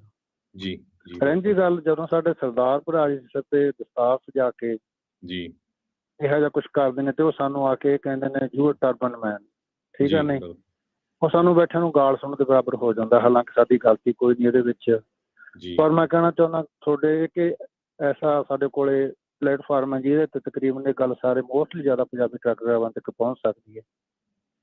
ਮੇਰੇ ਨਾਲੋਂ ਬੈਟਰ ਹੈ ਮੇਰੇ ਖਿਆਲ ਰਮਨ ਭਰਾ ਜੀ, ਤੁਸੀਂ ਇਹਦੇ ਬਾਰੇ ਵੱਧ ਕਲੀਅਰ ਕਰ ਦਿਓ ਨਾ, ਸੇਫਟੀ ਫਾਲੋ ਕਰਨਾ ਚੰਗਾ ਰਹੂਗਾ। ਥੈਂਕ ਯੂ ਸੁਲੱਖਣ ਜੀ, ਬਹੁਤ ਬਹੁਤ ਧੰਨਵਾਦ ਜੀ। ਸੋ ਪਹਿਲੀ ਗੱਲ ਤਾਂ ਇਹ ਆ ਵੀ ਰਮਨ ਭਾਜੀ ਤੇ ਰਾਜਕਰਮਵੀਰ ਸਿੰਘ ਜੀ ਬਹੁਤ ਸਾਰੀਆਂ ਜਿਹੜੀਆਂ ਕੰਪਨੀਆਂ ਉਹਨਾਂ 'ਚ ਬਹੁਤ ਘੱਟ ਦਸਤਾਰਾਂ ਵਾਲੇ ਹੈਗੇ ਕੰਮ ਕਰਦੇ। ਹੁਣ ਤੁਸੀਂ ਦੇਖੋ ਵੀ ਸੁਲੱਖਣ ਭਾਜੀ ਆ ਦਸਤਾਰ ਸਜਾਉਂਦੇ ਆ, ਸਾਰਾ ਕੁਛ ਜਿਹੜੀ ਕੰਪਨੀ 'ਚ ਕੰਮ ਕਰਦੇ। ਸੋ ਇਹ ਬੜੀ ਮਾੜੀ ਗੱਲ ਆ, ਕਿਉਂਕਿ ਅਗਲੇ ਜੇ ਪਹਿਲਾਂ 2-4 ਹੀ ਬੰਦੇ ਹੋਣ ਪੱਗ ਵਾਲੇ, ਉਹ ਕਹਿਣ ਯਾਰ ਪੱਗਾਂ ਵਾਲੇ ਕੀ ਕਰੀ ਜਾਂਦੇ ਆ, ਹਨਾ। ਸੋ ਇਹ ਪਲੀਜ਼ ਰਮਨ ਭਾਜੀ ਦੱਸੋ ਜਰਾ ਇਹਨੂੰ ਸੇਫਟੀ ਦਾ। ਨਹੀਂ ਦੇਖੋ, ਨਹੀਂ ਬਿਲਕੁਲ ਸੇਫਟੀ ਕਿਹੜਾ ਆਪਣੀ ਹੋਈ ਆ ਜੀ। ਚਲੋ ਆਪਾਂ ਇੱਕ ਚੈਲੰਜ ਰੱਖਦੇ ਆ ਰਾਜਕਰਨ ਜੀ ਕਿ ਆਪਾਂ ਟਰਾਈ ਕਰਦੇ ਆ ਯੂਬਾ ਸਿਟੀ ਨਗਰ ਕੀਰਤਨ ਦੇ ਆਪਾਂ ਸਾਰਿਆਂ ਨੇ ਇਕੱਠੇ ਹੋਣਾ ਆ। ਆਪਾਂ ਉੱਥੇ ਆਪਣੇ ਕੋਲ ਸੇਫਟੀ ਵੈਸਟ ਲੈ ਕੇ ਜਾਵਾਂਗੇ, ਜਿੰਨੀਆਂ ਵੀ ਵੱਧ ਤੋਂ ਵੱਧ ਲੈ ਕੇ ਜਾ ਸਕੇ। ਸਾਰਿਆਂ ਨੂੰ ਵੱਧ ਜਿਹੜੀ ਪ੍ਰੋਬਲਮ ਹੈਗੀ ਆ ਇਸ ਵੇਲੇ ਕਿ ਜਦੋਂ ਵੀ ਤੁਸੀਂ ਟਰੱਕ ਤੋਂ ਬਾਹਰ ਆਉਂਦੇ ਆ, ਹੁਣੇ ਰੀਸੈਂਟਲੀ ਆਪਣਾ ਟਰਨ ਪਾਈਕ ਦੇ ਇੱਕ ਐਕਸੀਡੈਂਟ ਹੋਇਆ ਜਿੱਥੇ ਕਿ ਆਪਣਾ ਇੱਕ ਡਰਾਈਵਰ ਬਿਨਾਂ ਸੇਫਟੀ ਵੈਸਟ ਤੋਂ ਬਾਹਰ ਟਰੱਕ ਦੀ ਕੁਛ ਕਰ ਰਿਹਾ ਸੀਗਾ, ਜਾਂ ਉਹਦਾ ਟਰੱਕ ਖਰਾਬ ਹੋ ਗਿਆ ਸੀ, ਕੁਛ ਹੋ ਗਿਆ ਸੀ, ਤੇ ਦੂਜੇ ਟਰੱਕ ਨੇ ਉਹਨੂੰ ਹਿੱਟ ਕਰਦਾ ਤੇ ਉਹਦੀ ਡੈਥ ਹੋ ਗਈ। ਸੋ ਇਹ ਚੀਜ਼ ਜਿਹੜੀ ਆ, ਇਹ ਚੀਜ਼ ਮੈਂ ਬਹੁਤ ਅਵੇਅਰ, ਅਸੀਂ ਜਦੋਂ ਦੀ 2013 ਦੀ ਆਪਣੀ ਪੰਜਾਬੀ ਟਰੱਕਿੰਗ ਮੈਗਜ਼ੀਨ ਸ਼ੁਰੂ ਕੀਤੀ, ਅਸੀਂ ਉਦੋਂ ਦੇ 10,000 ਤੋਂ ਵੱਧ ਵੈਸਟ ਜਿਹੜੀਆਂ ਡਿਸਟਰੀਬਿਊਟ ਕਰ ਹਟੇ ਆ, ਔਰ ਅਸੀਂ ਅਜੇ ਤੱਕ ਵੀ ਡਿਸਟਰੀਬਿਊਟ ਕਰ ਰਹੇ ਆ ਔਰ ਕਰਦੇ ਰਵਾਂਗੇ। ਔਰ ਇਹ ਹਰ ਇੱਕ ਨੂੰ ਅਸੀਂ ਇਹਤਿਆਤ ਕਰਦੇ ਹਾਂ ਕਿ ਜਦੋਂ ਵੀ ਤੁਸੀਂ ਟਰੱਕ ਤੋਂ ਬਾਹਰ ਨਿਕਲੋ, ਸੇਫਟੀ ਵੈਸਟ ਪਾਉਣ ਤੋਂ ਬਿਨਾਂ ਨਾ ਨਿਕਲੋ। ਸੇਫਟੀ ਵੈਸਟ ਇੱਕ ਐਸੀ ਚੀਜ਼ ਹੈ ਜਿਹੜੀ ਕਿ ਦੂਜੇ ਨੂੰ ਅਗਾਹ ਕਰਦੀ ਹੈ ਕਿ ਤੁਸੀਂ ਟਰੱਕ ਤੋਂ ਬਾਹਰ ਹੈਗੇ ਆ ਔਰ ਤੁਹਾਡਾ ਧਿਆਨ ਕੀਤਾ ਜਾਵੇ। ਸੋ ਪਲੀਜ਼ ਜਦੋਂ ਤੁਸੀਂ ਬਾਹਰ ਟਰੱਕ ਤੋਂ ਨਿਕਲਦੇ ਆ, 10, 15, $20 ਦੀ ਚੀਜ਼ ਹੈਗੀ ਆ, ਜੇ ਤੁਸੀਂ ਬਾਏ ਕਰਕੇ ਇਹਨੂੰ ਪਾ ਕੇ ਨਿਕਲਦੇ ਆ, ਕੋਈ ਸ਼ਰਮ ਵਾਲੀ ਗੱਲ ਨਹੀਂ। ਇਹ 'ਚ ਕੀ ਤੁਹਾਨੂੰ ਕੋਈ ਦੇਖ ਰਿਹਾ, ਤੁਹਾਨੂੰ ਕੋਈ ਵਾਚ ਕਰ ਰਿਹਾ, ਪਰ ਇਹ ਚੀਜ਼ ਜਿਹੜੀ ਇੰਨੀ ਇੰਪੋਰਟੈਂਟ ਹੈਗੀ ਆ। ਅੱਜ ਕੱਲ ਇੰਨੇ ਐਕਸੀਡੈਂਟ ਹੋ ਰਹੇ ਆ ਜਿਹੜੇ ਕਿ just because of safety West, ਕਿ ਤੁਹਾਡੇ ਸੇਫਟੀ ਵੈਸਟ ਨਹੀਂ ਪਾਈ, ਅਗਲੇ ਨੂੰ ਪਤਾ ਹੀ ਲੱਗਦਾ ਪਿੱਛੇ ਕੌਣ ਆ। ਸੋ ਇਸ ਕਰਕੇ ਇਹ ਚੀਜ਼ ਆਪਾਂ ਸਾਰਿਆਂ ਨੂੰ ਕਵਾਂਗੇ ਔਰ ਕੋਸ਼ਿਸ਼ ਕਰਾਂਗੇ ਕਿ ਯੂਬਾ ਸਿਟੀ ਨਗਰ ਕੀਰਤਨ ਤੇ ਆਪਾਂ ਵੱਧ ਤੋਂ ਵੱਧ ਸੇਫਟੀ ਵੈਸਟ ਲੈ ਕੇ ਆਈਏ। ਔਰ ਤੁਸੀਂ ਸਾਡੇ ਵੀ ਜਾਂ ਪੰਜਾਬੀ ਟਰੱਕਿੰਗ ਆਪਣੇ ਪੰਜਾਬੀ ਟਰੱਕਿੰਗ ਦੇ ਬੂਥ ਤੇ ਜਾਂ ਪੰਜਾਬੀ ਰੇਡੀਓ USA ਦੇ ਬੂਥ ਦੇ ਉੱਤੇ ਤੁਸੀਂ ਆਓ ਤੇ ਅਸੀਂ ਕੋਸ਼ਿਸ਼ ਕਰਾਂਗੇ ਵੀ ਤੁਹਾਨੂੰ ਸੇਫਟੀ ਵੈਸਟ ਜਿਹੜੀ ਦਿੱਤੀ ਜਾਵੇ। ਕੋਸ਼ਿਸ਼ ਕਰੋ ਜਦੋਂ ਵੀ ਬਾਹਰ ਨਿਕਲੋ, $10-15 ਦੀ ਚੀਜ਼ ਹੈਗੀ ਆ, ਇਹਨੂੰ ਨਾ ਇਗਨੋਰ ਕਰੋ। ਕੋਈ ਸ਼ਰਮ ਵਾਲੀ ਗੱਲ ਨਹੀਂ ਹੈਗੀ। ਬਹੁਤ ਲੋਕੀ ਸ਼ਰਮ ਮੰਨਦੇ ਆ ਵੀ ਜਦੋਂ ਬਾਹਰ ਜਾਂਦੇ ਸੇਫਟੀ ਵੈਸਟ ਪਾਈ ਆ ਜੀ ਕੀ ਕਹੂਗਾ। ਸ਼ਰਮ ਵਾਲੀ ਨਹੀਂ, ਬਿਲਕੁਲ ਇਹ ਲੋਕੀ ਲਾਈਕ ਕਰਦੇ ਆ। ਮੈਂ ਦੱਸਦਾ ਵੀ ਜਿਹੜੇ ਬਾਈਕ ਚਲਾਉਂਦੇ ਨੇ, ਮੋਟਰਸਾਈਕਲ ਚਲਾਉਂਦੇ ਨੇ, ਜੇ ਉਹਨਾਂ ਨੇ ਹਾਈ ਵਿਜ਼ਿਬਿਲਟੀ ਜੈਕਟਸ ਉੱਤੇ ਪਾਈਆਂ ਹੋਣ ਨਾ, ਪੁਲਿਸ ਵਾਲਾ ਉਹਨਾਂ ਨੂੰ ਕਦੀ ਨਹੀਂ ਰੋਕਦਾ। ਉਹਨਾਂ ਕਹਿੰਦਾ ਵੀ ਇਹ ਬੰਦਾ ਸਮਝਦਾਰ ਆ, ਇਹ ਦੇਖਦਾ ਵੀ ਮੈਂ ਕਦੇ ਨੇਰੇ ਸਵੇਰੇ ਜਿਹੜਾ ਹੋਊਗਾ ਤੇ ਮੈਂ ਦੇਖ ਜੂੰਗਾ, ਉਹਨੂੰ ਘੱਟ ਰੋਕਦੇ ਆ। ਉਹ ਐਪਰੀਸ਼ੀਏਟ ਕਰਦੇ ਯਾਰ ਤੁਸੀਂ ਸਾਡੇ ਲਈ ਕੰਮ ਸੌਖਾ ਕਰਦੇ ਆ ਇਦਾਂ ਦੀਆਂ ਚੀਜ਼ਾਂ ਕਰਕੇ। ਸੋ ਜਦੋਂ ਵੀ ਕੰਮ ਕਰਦੇ ਆ ਜਾਂ ਕਿਤੇ ਵੀ ਤੁਸੀਂ ਆ ਤੇ ਇਹ ਲਾ ਕੇ ਕਰੋਗੇ ਤਾਂ ਵਧੀਆ ਆ, ਇਹਦੇ ਵਿੱਚ ਕੋਈ ਬੈਡ ਨਹੀਂ ਆ। ਇਹ ਤੁਹਾਡੀ ਆਪਣੀ ਸੇਫਟੀ ਆ। ਕੱਲ ਨੂੰ ਲੱਤ ਬਾਂਹ ਟੁੱਟੇ, ਕੋਈ ਐਕਸੀਡੈਂਟ ਦੇ ਵਿੱਚ ਕੁਝ ਹੋਰ ਹੋਵੇ, ਕਈ ਵਾਰੀ ਕਿਸੇ ਦਾ ਜਾਨੀ ਨੁਕਸਾਨ ਹੀ ਜਿਹੜਾ ਉਹ ਹੋ ਜਾਂਦਾ ਆ, ਉਸ ਚੀਜ਼ ਤੋਂ ਜਿਹੜਾ ਉਹ ਇਹ ਚੀਜ਼ਾਂ ਜਿਹੜੀਆਂ ਉਹ ਬਚਾ ਜਾਂਦੀਆਂ, ਦੂਰੋਂ ਅਗਾਹ ਦੂਰੋਂ ਦਿਸ ਜਾਂਦਾ ਆ। ਕੁਝ ਹੋਰ ਕਾਲਰ ਨੇ, ਆਪਾਂ ਉਹਨਾਂ ਦੇ ਨਾਲ ਗੱਲ ਕਰਦੇ ਆ। ਜੁੜੇ ਨੇ ਆਪਣੇ ਨਾਲ ਟੋਨੀ ਜੀ, ਸਤਿ ਸ਼੍ਰੀ ਅਕਾਲ। ਸਤਿ ਸ੍ਰੀ ਅਕਾਲ ਜੀ। ਆਪਣੇ ਸਾਰੇ ਭਰਾਵਾਂ ਨੂੰ ਮੇਰੀ ਵੱਲੋਂ ਸਤਿ ਸ੍ਰੀ ਅਕਾਲ ਜੀ, ਤੇ ਸੁਣਨ ਵਾਲੇ ਜਿਹੜੇ ਸਰੋਤੇ ਉਹਨਾਂ ਨੂੰ ਸਤਿ ਸ੍ਰੀ ਅਕਾਲ। ਸਤਿ ਸ਼੍ਰੀ ਅਕਾਲ ਜੀ। ਸਤਿ ਸ਼੍ਰੀ ਅਕਾਲ। ਸਤਿ ਸ਼੍ਰੀ ਅਕਾਲ ਜੀ। ਦੇਖੋ ਜੀ, ਮੈਂ ਤੁਹਾਨੂੰ ਥੋੜੀ ਆਪਣੀ ਮਾੜੀ ਮੋਟੀ ਥੋੜੀ ਜਿਹੀ ਆਪਣੀ ਮੈਂ ਇੰਟਰੋਡਿਊਸ ਕਰਾਉਣਾ। ਮੈਨੂੰ 35 ਸਾਲ ਹੋ ਗਏ ਜੀ ਟਰੱਕ ਚਲਾਉਣ ਦੇ ਵਿੱਚ ਜੀ। ਤੇ ਮੇਰੇ ਕੋਲ ਇੱਕ ਟਾਈਮ ਤੇ 42 ਟਰੱਕ ਸੀਗੇ ਜੀ ਤੇ 74 ਟ੍ਰੇਲਰ ਸੀਗੇ ਜੀ। ਤੇ ਮੈਂ ਤਕਰੀਬਨ ਤੁਹਾਡਾ ਸ਼ੋ ਸੁਣਦਿਆਂ ਨੂੰ ਮੈਨੂੰ ਸਾਲ ਹੋ ਗਿਆ ਤਕਰੀਬਨ। I like it, very good learning point. ਬਹੁਤ ਕੁਛ ਬੰਦਾ ਸਿੱਖ ਸਕਦਾ ਜੇ ਸਿੱਖਣਾ ਚਾਹਵੇ ਤਾਂ ਜੀ। ਤੇ ਮੈਂ ਇੱਕ ਥੋੜੇ ਕੁ ਦਿਨ ਹੋ ਗਿਆ ਕਿਉਂਕਿ ਆਮ ਲੋ ਸਕੂਲ, ਮੈਂ ਇੱਕ ਦਿਨ ਵੀਡੀਓ ਦੇਖਦਾ ਸੀਗਾ, ਉੱਤੇ ਕਹਿ ਲੱਗੇ ਸੀਗੇ ਇਕੱਠੇ ਹੋਏ ਸੀਗੇ ਆਪਣੇ ਪੰਜਾਬੀ ਭਰਾ ਵੀ ਅਸੀਂ ਸਟਰਾਈਕ ਕਰਨੀ ਹੈ, ਇਕੱਠੇ ਹੋ ਕੇ ਅਸੀਂ ਝੰਡਾ ਕੱਢਣਾ। ਦੇਖੋ ਅਸੀਂ ਸਟਰਾਈਕ ਕਿਹਦੇ ਵਿਰੁੱਧ ਕਰਦੇ ਹਾਂ? ਅਸੀਂ ਯੂਨੀਅਨ ਤਾਂ ਹੈ ਨਹੀਂ ਵੀ ਕਿਸੇ ਟੀਮਸਟਰ ਆ ਜਾਂ ਕੋਈ ਲੋਕਲ ਯੂਨੀਅਨ, ਅਸੀਂ ਹੈਗੇ ਆ ਓਨਰ ਆਪਰੇਟਰ। ਦਿਸ ਕੰਟਰੀ ਹੈਗੀ ਹੈ ਫ੍ਰੀ ਵਰਲਡ ਮਾਰਕੀਟ। ਜਦੋਂ ਤੁਸੀਂ ਕਿਹਦੇ ਜਾਓਗੇ, ਬ੍ਰੋਕਰ ਕੋਲ ਜਾਓਗੇ, ਸ਼ਿਪਰ ਕੋਲ ਜਾਓਗੇ, ਉਹਨੇ ਕਹਿਣਾ ਅਸੀਂ ਤੁਹਾਨੂੰ ਥੋੜ੍ਹੇ ਕਿੰਨੇ 2 ਲੱਖ ਦੇ ਟਰੱਕ ਲਓ। ਤੇ ਅਸੀਂ ਹੁਣ ਜਿੱਧਰ ਅਸੀਂ ਪਏ ਆ, ਮੈਂ ਦੇਖਦਾ ਹੁੰਦਾ ਜੀ ਹਰ ਰੋਜ਼ ਤਕਰੀਬਨ ਟਰੱਕ ਆਪਣੇ ਬੰਦਿਆਂ ਨੇ, ਅਸੀਂ ਆਪਣਾ ਕੰਮ ਅਸੀਂ ਆਪ ਖਰਾਬ ਕੀਤਾ ਜੀ। ਇੰਨੀਆਂ ਇੰਡਸਟਰੀਜ਼ ਦੀਆਂ ਧੱਜੀਆਂ ਲਾਈਆਂ ਪਈਆਂ ਨੇ ਜੀ। ਤੁਸੀਂ ਗੱਲਾਂ ਲਾ ਦੀਆਂ, ਕੋਈ ਲਾ ਨਹੀਂ ਦੇਖਦਾ ਕੋਈ। ਤੁਸੀਂ ਯਕੀਨ ਕਰਿਓ, ਮੈਂ ਇੱਥੇ ਸਲੀਨਸ ਜਾਂਦਾ ਹੁੰਦਾ ਐਵਰੀ ਮੰਡੇ, ਮੈਂ ਦੇਖਦਾ ਹੁੰਦਾ, ਮੈਂ ਬਹੁਤ ਜਾਣੀ ਕਿ ਆਪਣੇ ਨੂੰ ਕੋਈ ਅਸੀਂ ਕਿੱਥੇ ਜਾ ਰਹੇ ਹਾਂ। ਤੇ ਤੁਸੀਂ ਦੇਖ ਲਓ ਹੁਣ ਕਹਿੰਦੇ ਆ, ਉਹ ਮੁੰਡਾ ਕਹਿੰਦਾ ਸੀਗਾ ਜੀ ਵੀ ਅਸੀਂ ਇਕੱਠੇ ਹੋਵੋ ਤੇ ਸਟਰਾਈਕ ਕਰੀਏ, ਨਿਸ਼ਾਨ ਸਾਹਿਬ ਇਕੱਠੇ ਕਰੀਏ ਅਸੀਂ ਤੇ ਹੋ ਜਾਏ। ਤੇ ਮੈਂ ਸੋਚਿਆ, ਮੈਂ ਕਿਹਾ ਵੀ ਮੈਂ ਕਾਲ ਕਰਨੀ ਆ ਵੀ ਉਹਨਾਂ ਨੂੰ ਮੇਰਾ ਸਵਾਲ ਆ, ਤੂੰ ਦੱਸੋ ਮੈਨੂੰ ਵੀ ਜਿਹੜੀ ਸਟਰਾਈਕ ਕਰਨੀ ਹੈ ਅਸੀਂ ਕਿਹਦੇ ਵਿਰੁੱਧ ਕਰਨੀ ਹੈ, ਬ੍ਰੋਕਰ ਦੇ ਜਾਂ ਸ਼ਿਪਰ ਦੇ? ਤੇ ਦੂਸਰੀ ਗੱਲ ਜੀ, ਮੈਂ ਇਹ ਗੱਲ ਕਰਨੀ ਚਾਹੁੰਦਾ, ਮੈਂ ਆਪਣੇ ਅੱਖੀਂ ਦੇਖਦਾ ਹੈਗਾ ਆਪਣੇ ਤਕਰੀਬਨ ਐਵਰੀ ਡੇ ਹੈਪਨਿੰਗ। ਅਸੀਂ ਕਿੱਦਾਂ ਇਹਦਾ ਇੰਡਸਟਰੀ ਦਾ ਅਸੀਂ ਆਪਣੇ ਲੋਕਾਂ ਨੇ ਆਪਣਿਆਂ ਨੂੰ ਮਾਰਿਆ। ਮੈਂ ਕੀ ਦੇਖਦਾ ਜੀ ਵੀ ਆਪਣੇ ਬੰਦੇ ਕੀ ਕਰਦੇ ਹੈਗੇ ਆ, ਖਾਸ ਕਰ ਪੰਜਾਬੀ ਤੇ ਮੋਸਟਲੀ ਜਿਹੜੇ ਨਵੇਂ ਬੰਦੇ ਆ, ਇਹ ਕੀ ਕਰਦੇ ਆ ਜੀ, ਇਹ ਕੀ ਕਰਦੇ ਹੈਗੇ ਆ, MC ਲੈ ਕੇ ਦੇਖੋ ਤੇ ਜਾ ਕੇ ਤੁਸੀਂ, ਕਿਉਂਕਿ ਟਰੱਕ ਲੈਣਾ ਤਾਂ ਇੰਨਾ ਈਜ਼ੀ ਆ ਯੂਨਾਈਟਿਡ ਸਟੇਟ ਦੇ ਵਿੱਚ। ਮੈਂ ਤੁਹਾਨੂੰ 0 ਡਾਊਨ ਤੇ ਲਿਆ ਕੇ ਕੱਲ ਮੈਂ ਜਿੰਨੇ ਅਕਾਊਂਟ ਟਰੱਕ ਤੁਹਾਨੂੰ ਲਿਆਂਦਾ ਜੀ ਜੀ। ਇਹ ਕੀ ਕਰਦੇ ਹੈਗੇ ਜੀ, ਇਹ ਟਰੱਕ ਲੈ ਆਉਂਦੇ ਆ ਬੰਦੇ ਨੂੰ, ਇੱਕ ਟਰੱਕ ਲੈ ਕੇ 2 ਟਰੱਕ ਲੈ ਕੇ, ਤੇ ਨਾਲ ਜਿਹੜੇ ਮੁੰਡੇ ਹੈਗੇ ਲਰਨਿੰਗ ਵਿਚਾਰੇ ਉਹਦਾ ਸਿੱਖਣਾ ਚਾਹੁੰਦੇ ਆ, ਉਹਨਾਂ ਨੂੰ ਲੈ ਆਉਂਦੇ। ਕੋਈ ਐਕਸਪੀਰੀਅੰਸ ਨਹੀਂ, 6-7 ਮਹੀਨੇ ਕਰਾ ਕੇ ਉਹ ਤੈਨੂੰ ਟਰੱਕ ਭੇਜ ਦੇਣਾ। ਉਹ ਵਿਚਾਰੇ ਨੂੰ ਟਰੱਕ ਭੇਜ ਦਿੰਦੇ ਆ, ਉਹ ਕਹਿੰਦਾ ਤੂੰ ਏਦਾਂ ਕਰ, ਉਹਨੂੰ MC ਲਵਾਉਂਦੇ ਆ ਸਾਰਾ ਕੁਛ। ਜਾਣੀ ਕਿ ਤੁਸੀਂ ਯਕੀਨ ਕਰਿਓ ਵੀ ਮੈਂ ਦੇਖਦਾ ਹੁੰਦਾ ਵੀ ਇਹਨਾਂ ਨੂੰ ਬਚਦਾ ਕੀ ਹੈ ਉਹ। ਤੇ ਉਹ ਜਿਹੜਾ ਬੰਦਾ ਟਰੱਕ ਵੇਚਦਾ ਆ, ਉਹ ਲੀਗਲੀ ਉਹਨੂੰ ਵੇਚ ਨਹੀਂ ਸਕਦਾ ਜੀ, ਕਿਉਂਕਿ ਰਜਿਸਟਰਡ ਉਹਦੇ ਨਾਂ ਆ, ਪਲੇਟ ਉਹਦੇ ਨਾਂ ਆ, ਸਾਰਾ ਕੁਛ ਉਹਦੇ ਨਾਂ ਆ। ਉਹ ਕੀ ਕਰਦਾ ਹੈਗਾ, ਉਹ ਇੱਕ ਬ੍ਰੋਕਰ ਤੋਂ ਲੋਡ ਲੈ ਕੇ ਉਹ ਗਾਂ ਬੰਦੇ ਨੂੰ, ਉਹਨੂੰ ਕਹਿੰਦਾ ਇਹ ਮੇਰੇ ਪੱਕੇ ਲੋਡ ਆ ਜੀ। ਤੇ ਆਹ ਕੰਮ ਚੱਲ ਰਿਹਾ ਜੀ। ਮੈਂ ਤੁਹਾਨੂੰ ਯਕੀਨ ਕਰਿਓ, ਮੈਨੂੰ ਦੇਖ ਲਓ 2007 ਦੇ ਮੈਂ 2007 'ਚ ਮੈਂ ਚੱਲਾ ਸੀਗਾ ਅਲਾਸਕਾ ਨੂੰ ਟਰੱਕ ਚਲਾਉਣ। ਮੈਨੂੰ ਅਜੇ ਤੱਕ ਦੇਖ ਲਓ ਹਰ ਸਾਲ ਮੈਂ ਅਲਾਸਕਾ ਜਾਣਾ, ਵਾਪਸ ਆਉਣਾ। ਮੈਂ ਆਪਣੇ ਕਈਆਂ ਬੰਦਿਆਂ ਨੂੰ ਕਿਹਾ, ਮੈਂ ਕਿਹਾ ਤੁਸੀਂ ਇੱਕ ਪਾਸੇ ਨਾ ਰਿਹਾ ਕਰੋ, ਕੈਲੀਫੋਰਨੀਆ ਰਹੋ, ਕਿਸੇ ਬਾਹਰ ਵੀ ਜਾਵੋ, ਬਹੁਤ ਅਪਰਚੁਨਿਟੀ ਆ ਬਾਹਰ, ਪਰ ਇਫ ਯੂ ਆਰ ਐਕਸਪੀਰੀਅੰਸ। ਤੇ ਆਪਣੇ ਨਹੀਂ ਜੀ, ਬਸ ਇੱਕੋ ਪਾਸੇ ਆ, ਬਸ ਇੱਕ ਚੱਕ ਲਿਆ ਤੇ ਲਾਤਾ, ਚੱਕ ਲਿਆ ਤੇ ਲਾਤਾ। ਥੈਂਕ ਯੂ ਟੋਨੀ ਜੀ। ਸੌਰੀ, ਹਾਂਜੀ ਆਪਣੇ ਕੋਲ ਹੋਰ ਬਹੁਤ ਸਾਰੇ ਕਾਲਰ, ਆਪਾਂ ਉਹਨਾਂ ਦੇ ਵੀ ਵਿਚਾਰ ਲੈਣੇ ਆ। ਥੈਂਕ ਯੂ ਕਾਲ ਕਰਨ ਦੇ ਲਈ ਜੀ। ਥੈਂਕ ਯੂ, ਮਿਹਰਬਾਨੀ ਜੀ, ਸ਼ੁਕਰੀਆ ਜੀ। ਸੋ ਬਿਲਕੁਲ ਐਕਸਪੀਰੀਅੰਸ ਤੋਂ ਜਿਹੜਾ ਉਹ ਆਪਣੇ ਉਹਨਾਂ ਨੇ ਵਿਚਾਰ ਜਿਹੜੇ ਸਾਂਝੇ ਕੀਤੇ। ਆਪਣੇ ਅਗਲੇ ਕਾਲਰਸ ਆ ਉਹਨਾਂ ਨਾਲ ਵੀ ਆਪਾਂ ਗੱਲ ਕਰਦੇ ਹਾਂ। ਅਮਰਜੀਤ ਜੀ ਜੁੜੇ ਨੇ, ਸਤਿ ਸ਼੍ਰੀ ਅਕਾਲ ਜੀ। ਹਾਂਜੀ ਅਮਰਜੀਤ ਜੀ। ਹਾਂਜੀ ਵੀਰ ਜੀ, ਮੈਂ ਅਮਰਜੀਤ ਸਿੰਘ ਬੋਲ ਰਿਹਾ ਸਟਾਫਨ ਤੋਂ ਜੀ। ਹਾਂ, ਸਾਰੇ ਭੈਣ ਭਰਾ ਮੈਨੂੰ ਵਾਹਿਗੁਰੂ ਜੀ ਕਾ ਖਾਲਸਾ, ਵਾਹਿਗੁਰੂ ਜੀ ਫਤਿਹ ਜੀ। ਵਾਹਿਗੁਰੂ ਜੀ ਕੀ ਫਤਿਹ ਜੀ।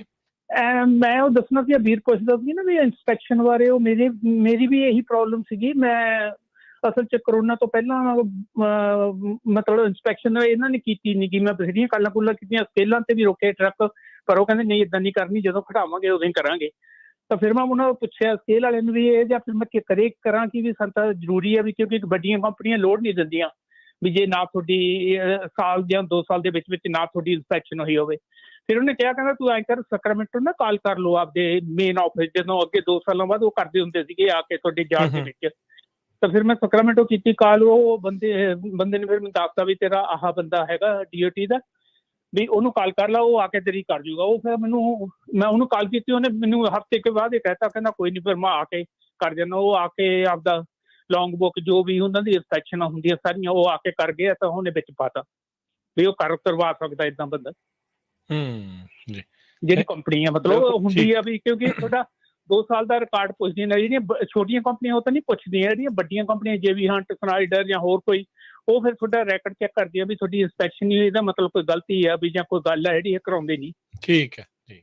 ਉਹ ਤਾਂ ਕਰਕੇ ਫਿਰ ਉਹ ਮਤਲਬ ਕਾਲ ਕਰ ਸਕਦਾ, ਜਿਹੜੀ ਵੀ ਉਹਦੀ ਸਟੇਟ ਹੈਗੀ, ਜਾਂ ਉਹ ਉੱਥੇ ਮੇਨ ਆਫਿਸ ਕਰ ਦੇਵੇ ਵੀ ਮੇਰੀ ਏਦਾਂ ਇੰਸਪੈਕਸ਼ਨ ਨਹੀਂ ਹੋਈ ਇੰਨੇ ਚਿਰ ਤੋਂ ਤੇ ਮੇਰੀ ਕਰਵਾਓ। ਮਤਲਬ ਵੀ ਕਿਹੜਾ ਬੰਦਾ CHP ਨੂੰ ਕਿਹੜੇ ਮੇਨ ਆਫਿਸ ਤੋਂ ਤੁਸੀਂ ਕਹਿੰਦੇ CHP ਨੂੰ DOT ਨੂੰ ਕਰਨੀ ਪੈਂਦੀ ਹੈ ਸੈਕਰਾਮੈਂਟੋ ਮੇਨ ਆਫਿਸ ਦੇ ਵਿੱਚ। ਜਿੱਦਾਂ ਆਪਣੇ ਅੱਗੇ ਸਾਲ ਬਾਅਦ ਆ ਜਾਂਦੇ ਸੀ ਉਹ ਯਾਰਡ ਦੇ ਵਿੱਚ, ਆਪੇ ਸਾਲ ਜਾਂ 2 ਸਾਲ ਬਾਅਦ ਬਿਜ਼ੀ ਜ਼ਿਆਦਾ ਹੋ ਗਿਆ ਲੱਗਦਾ ਜੀ। ਥੈਂਕ ਯੂ, ਧੰਨਵਾਦ ਜੀ। ਥੈਂਕ ਯੂ ਅਮਰਜੀਤ ਜੀ।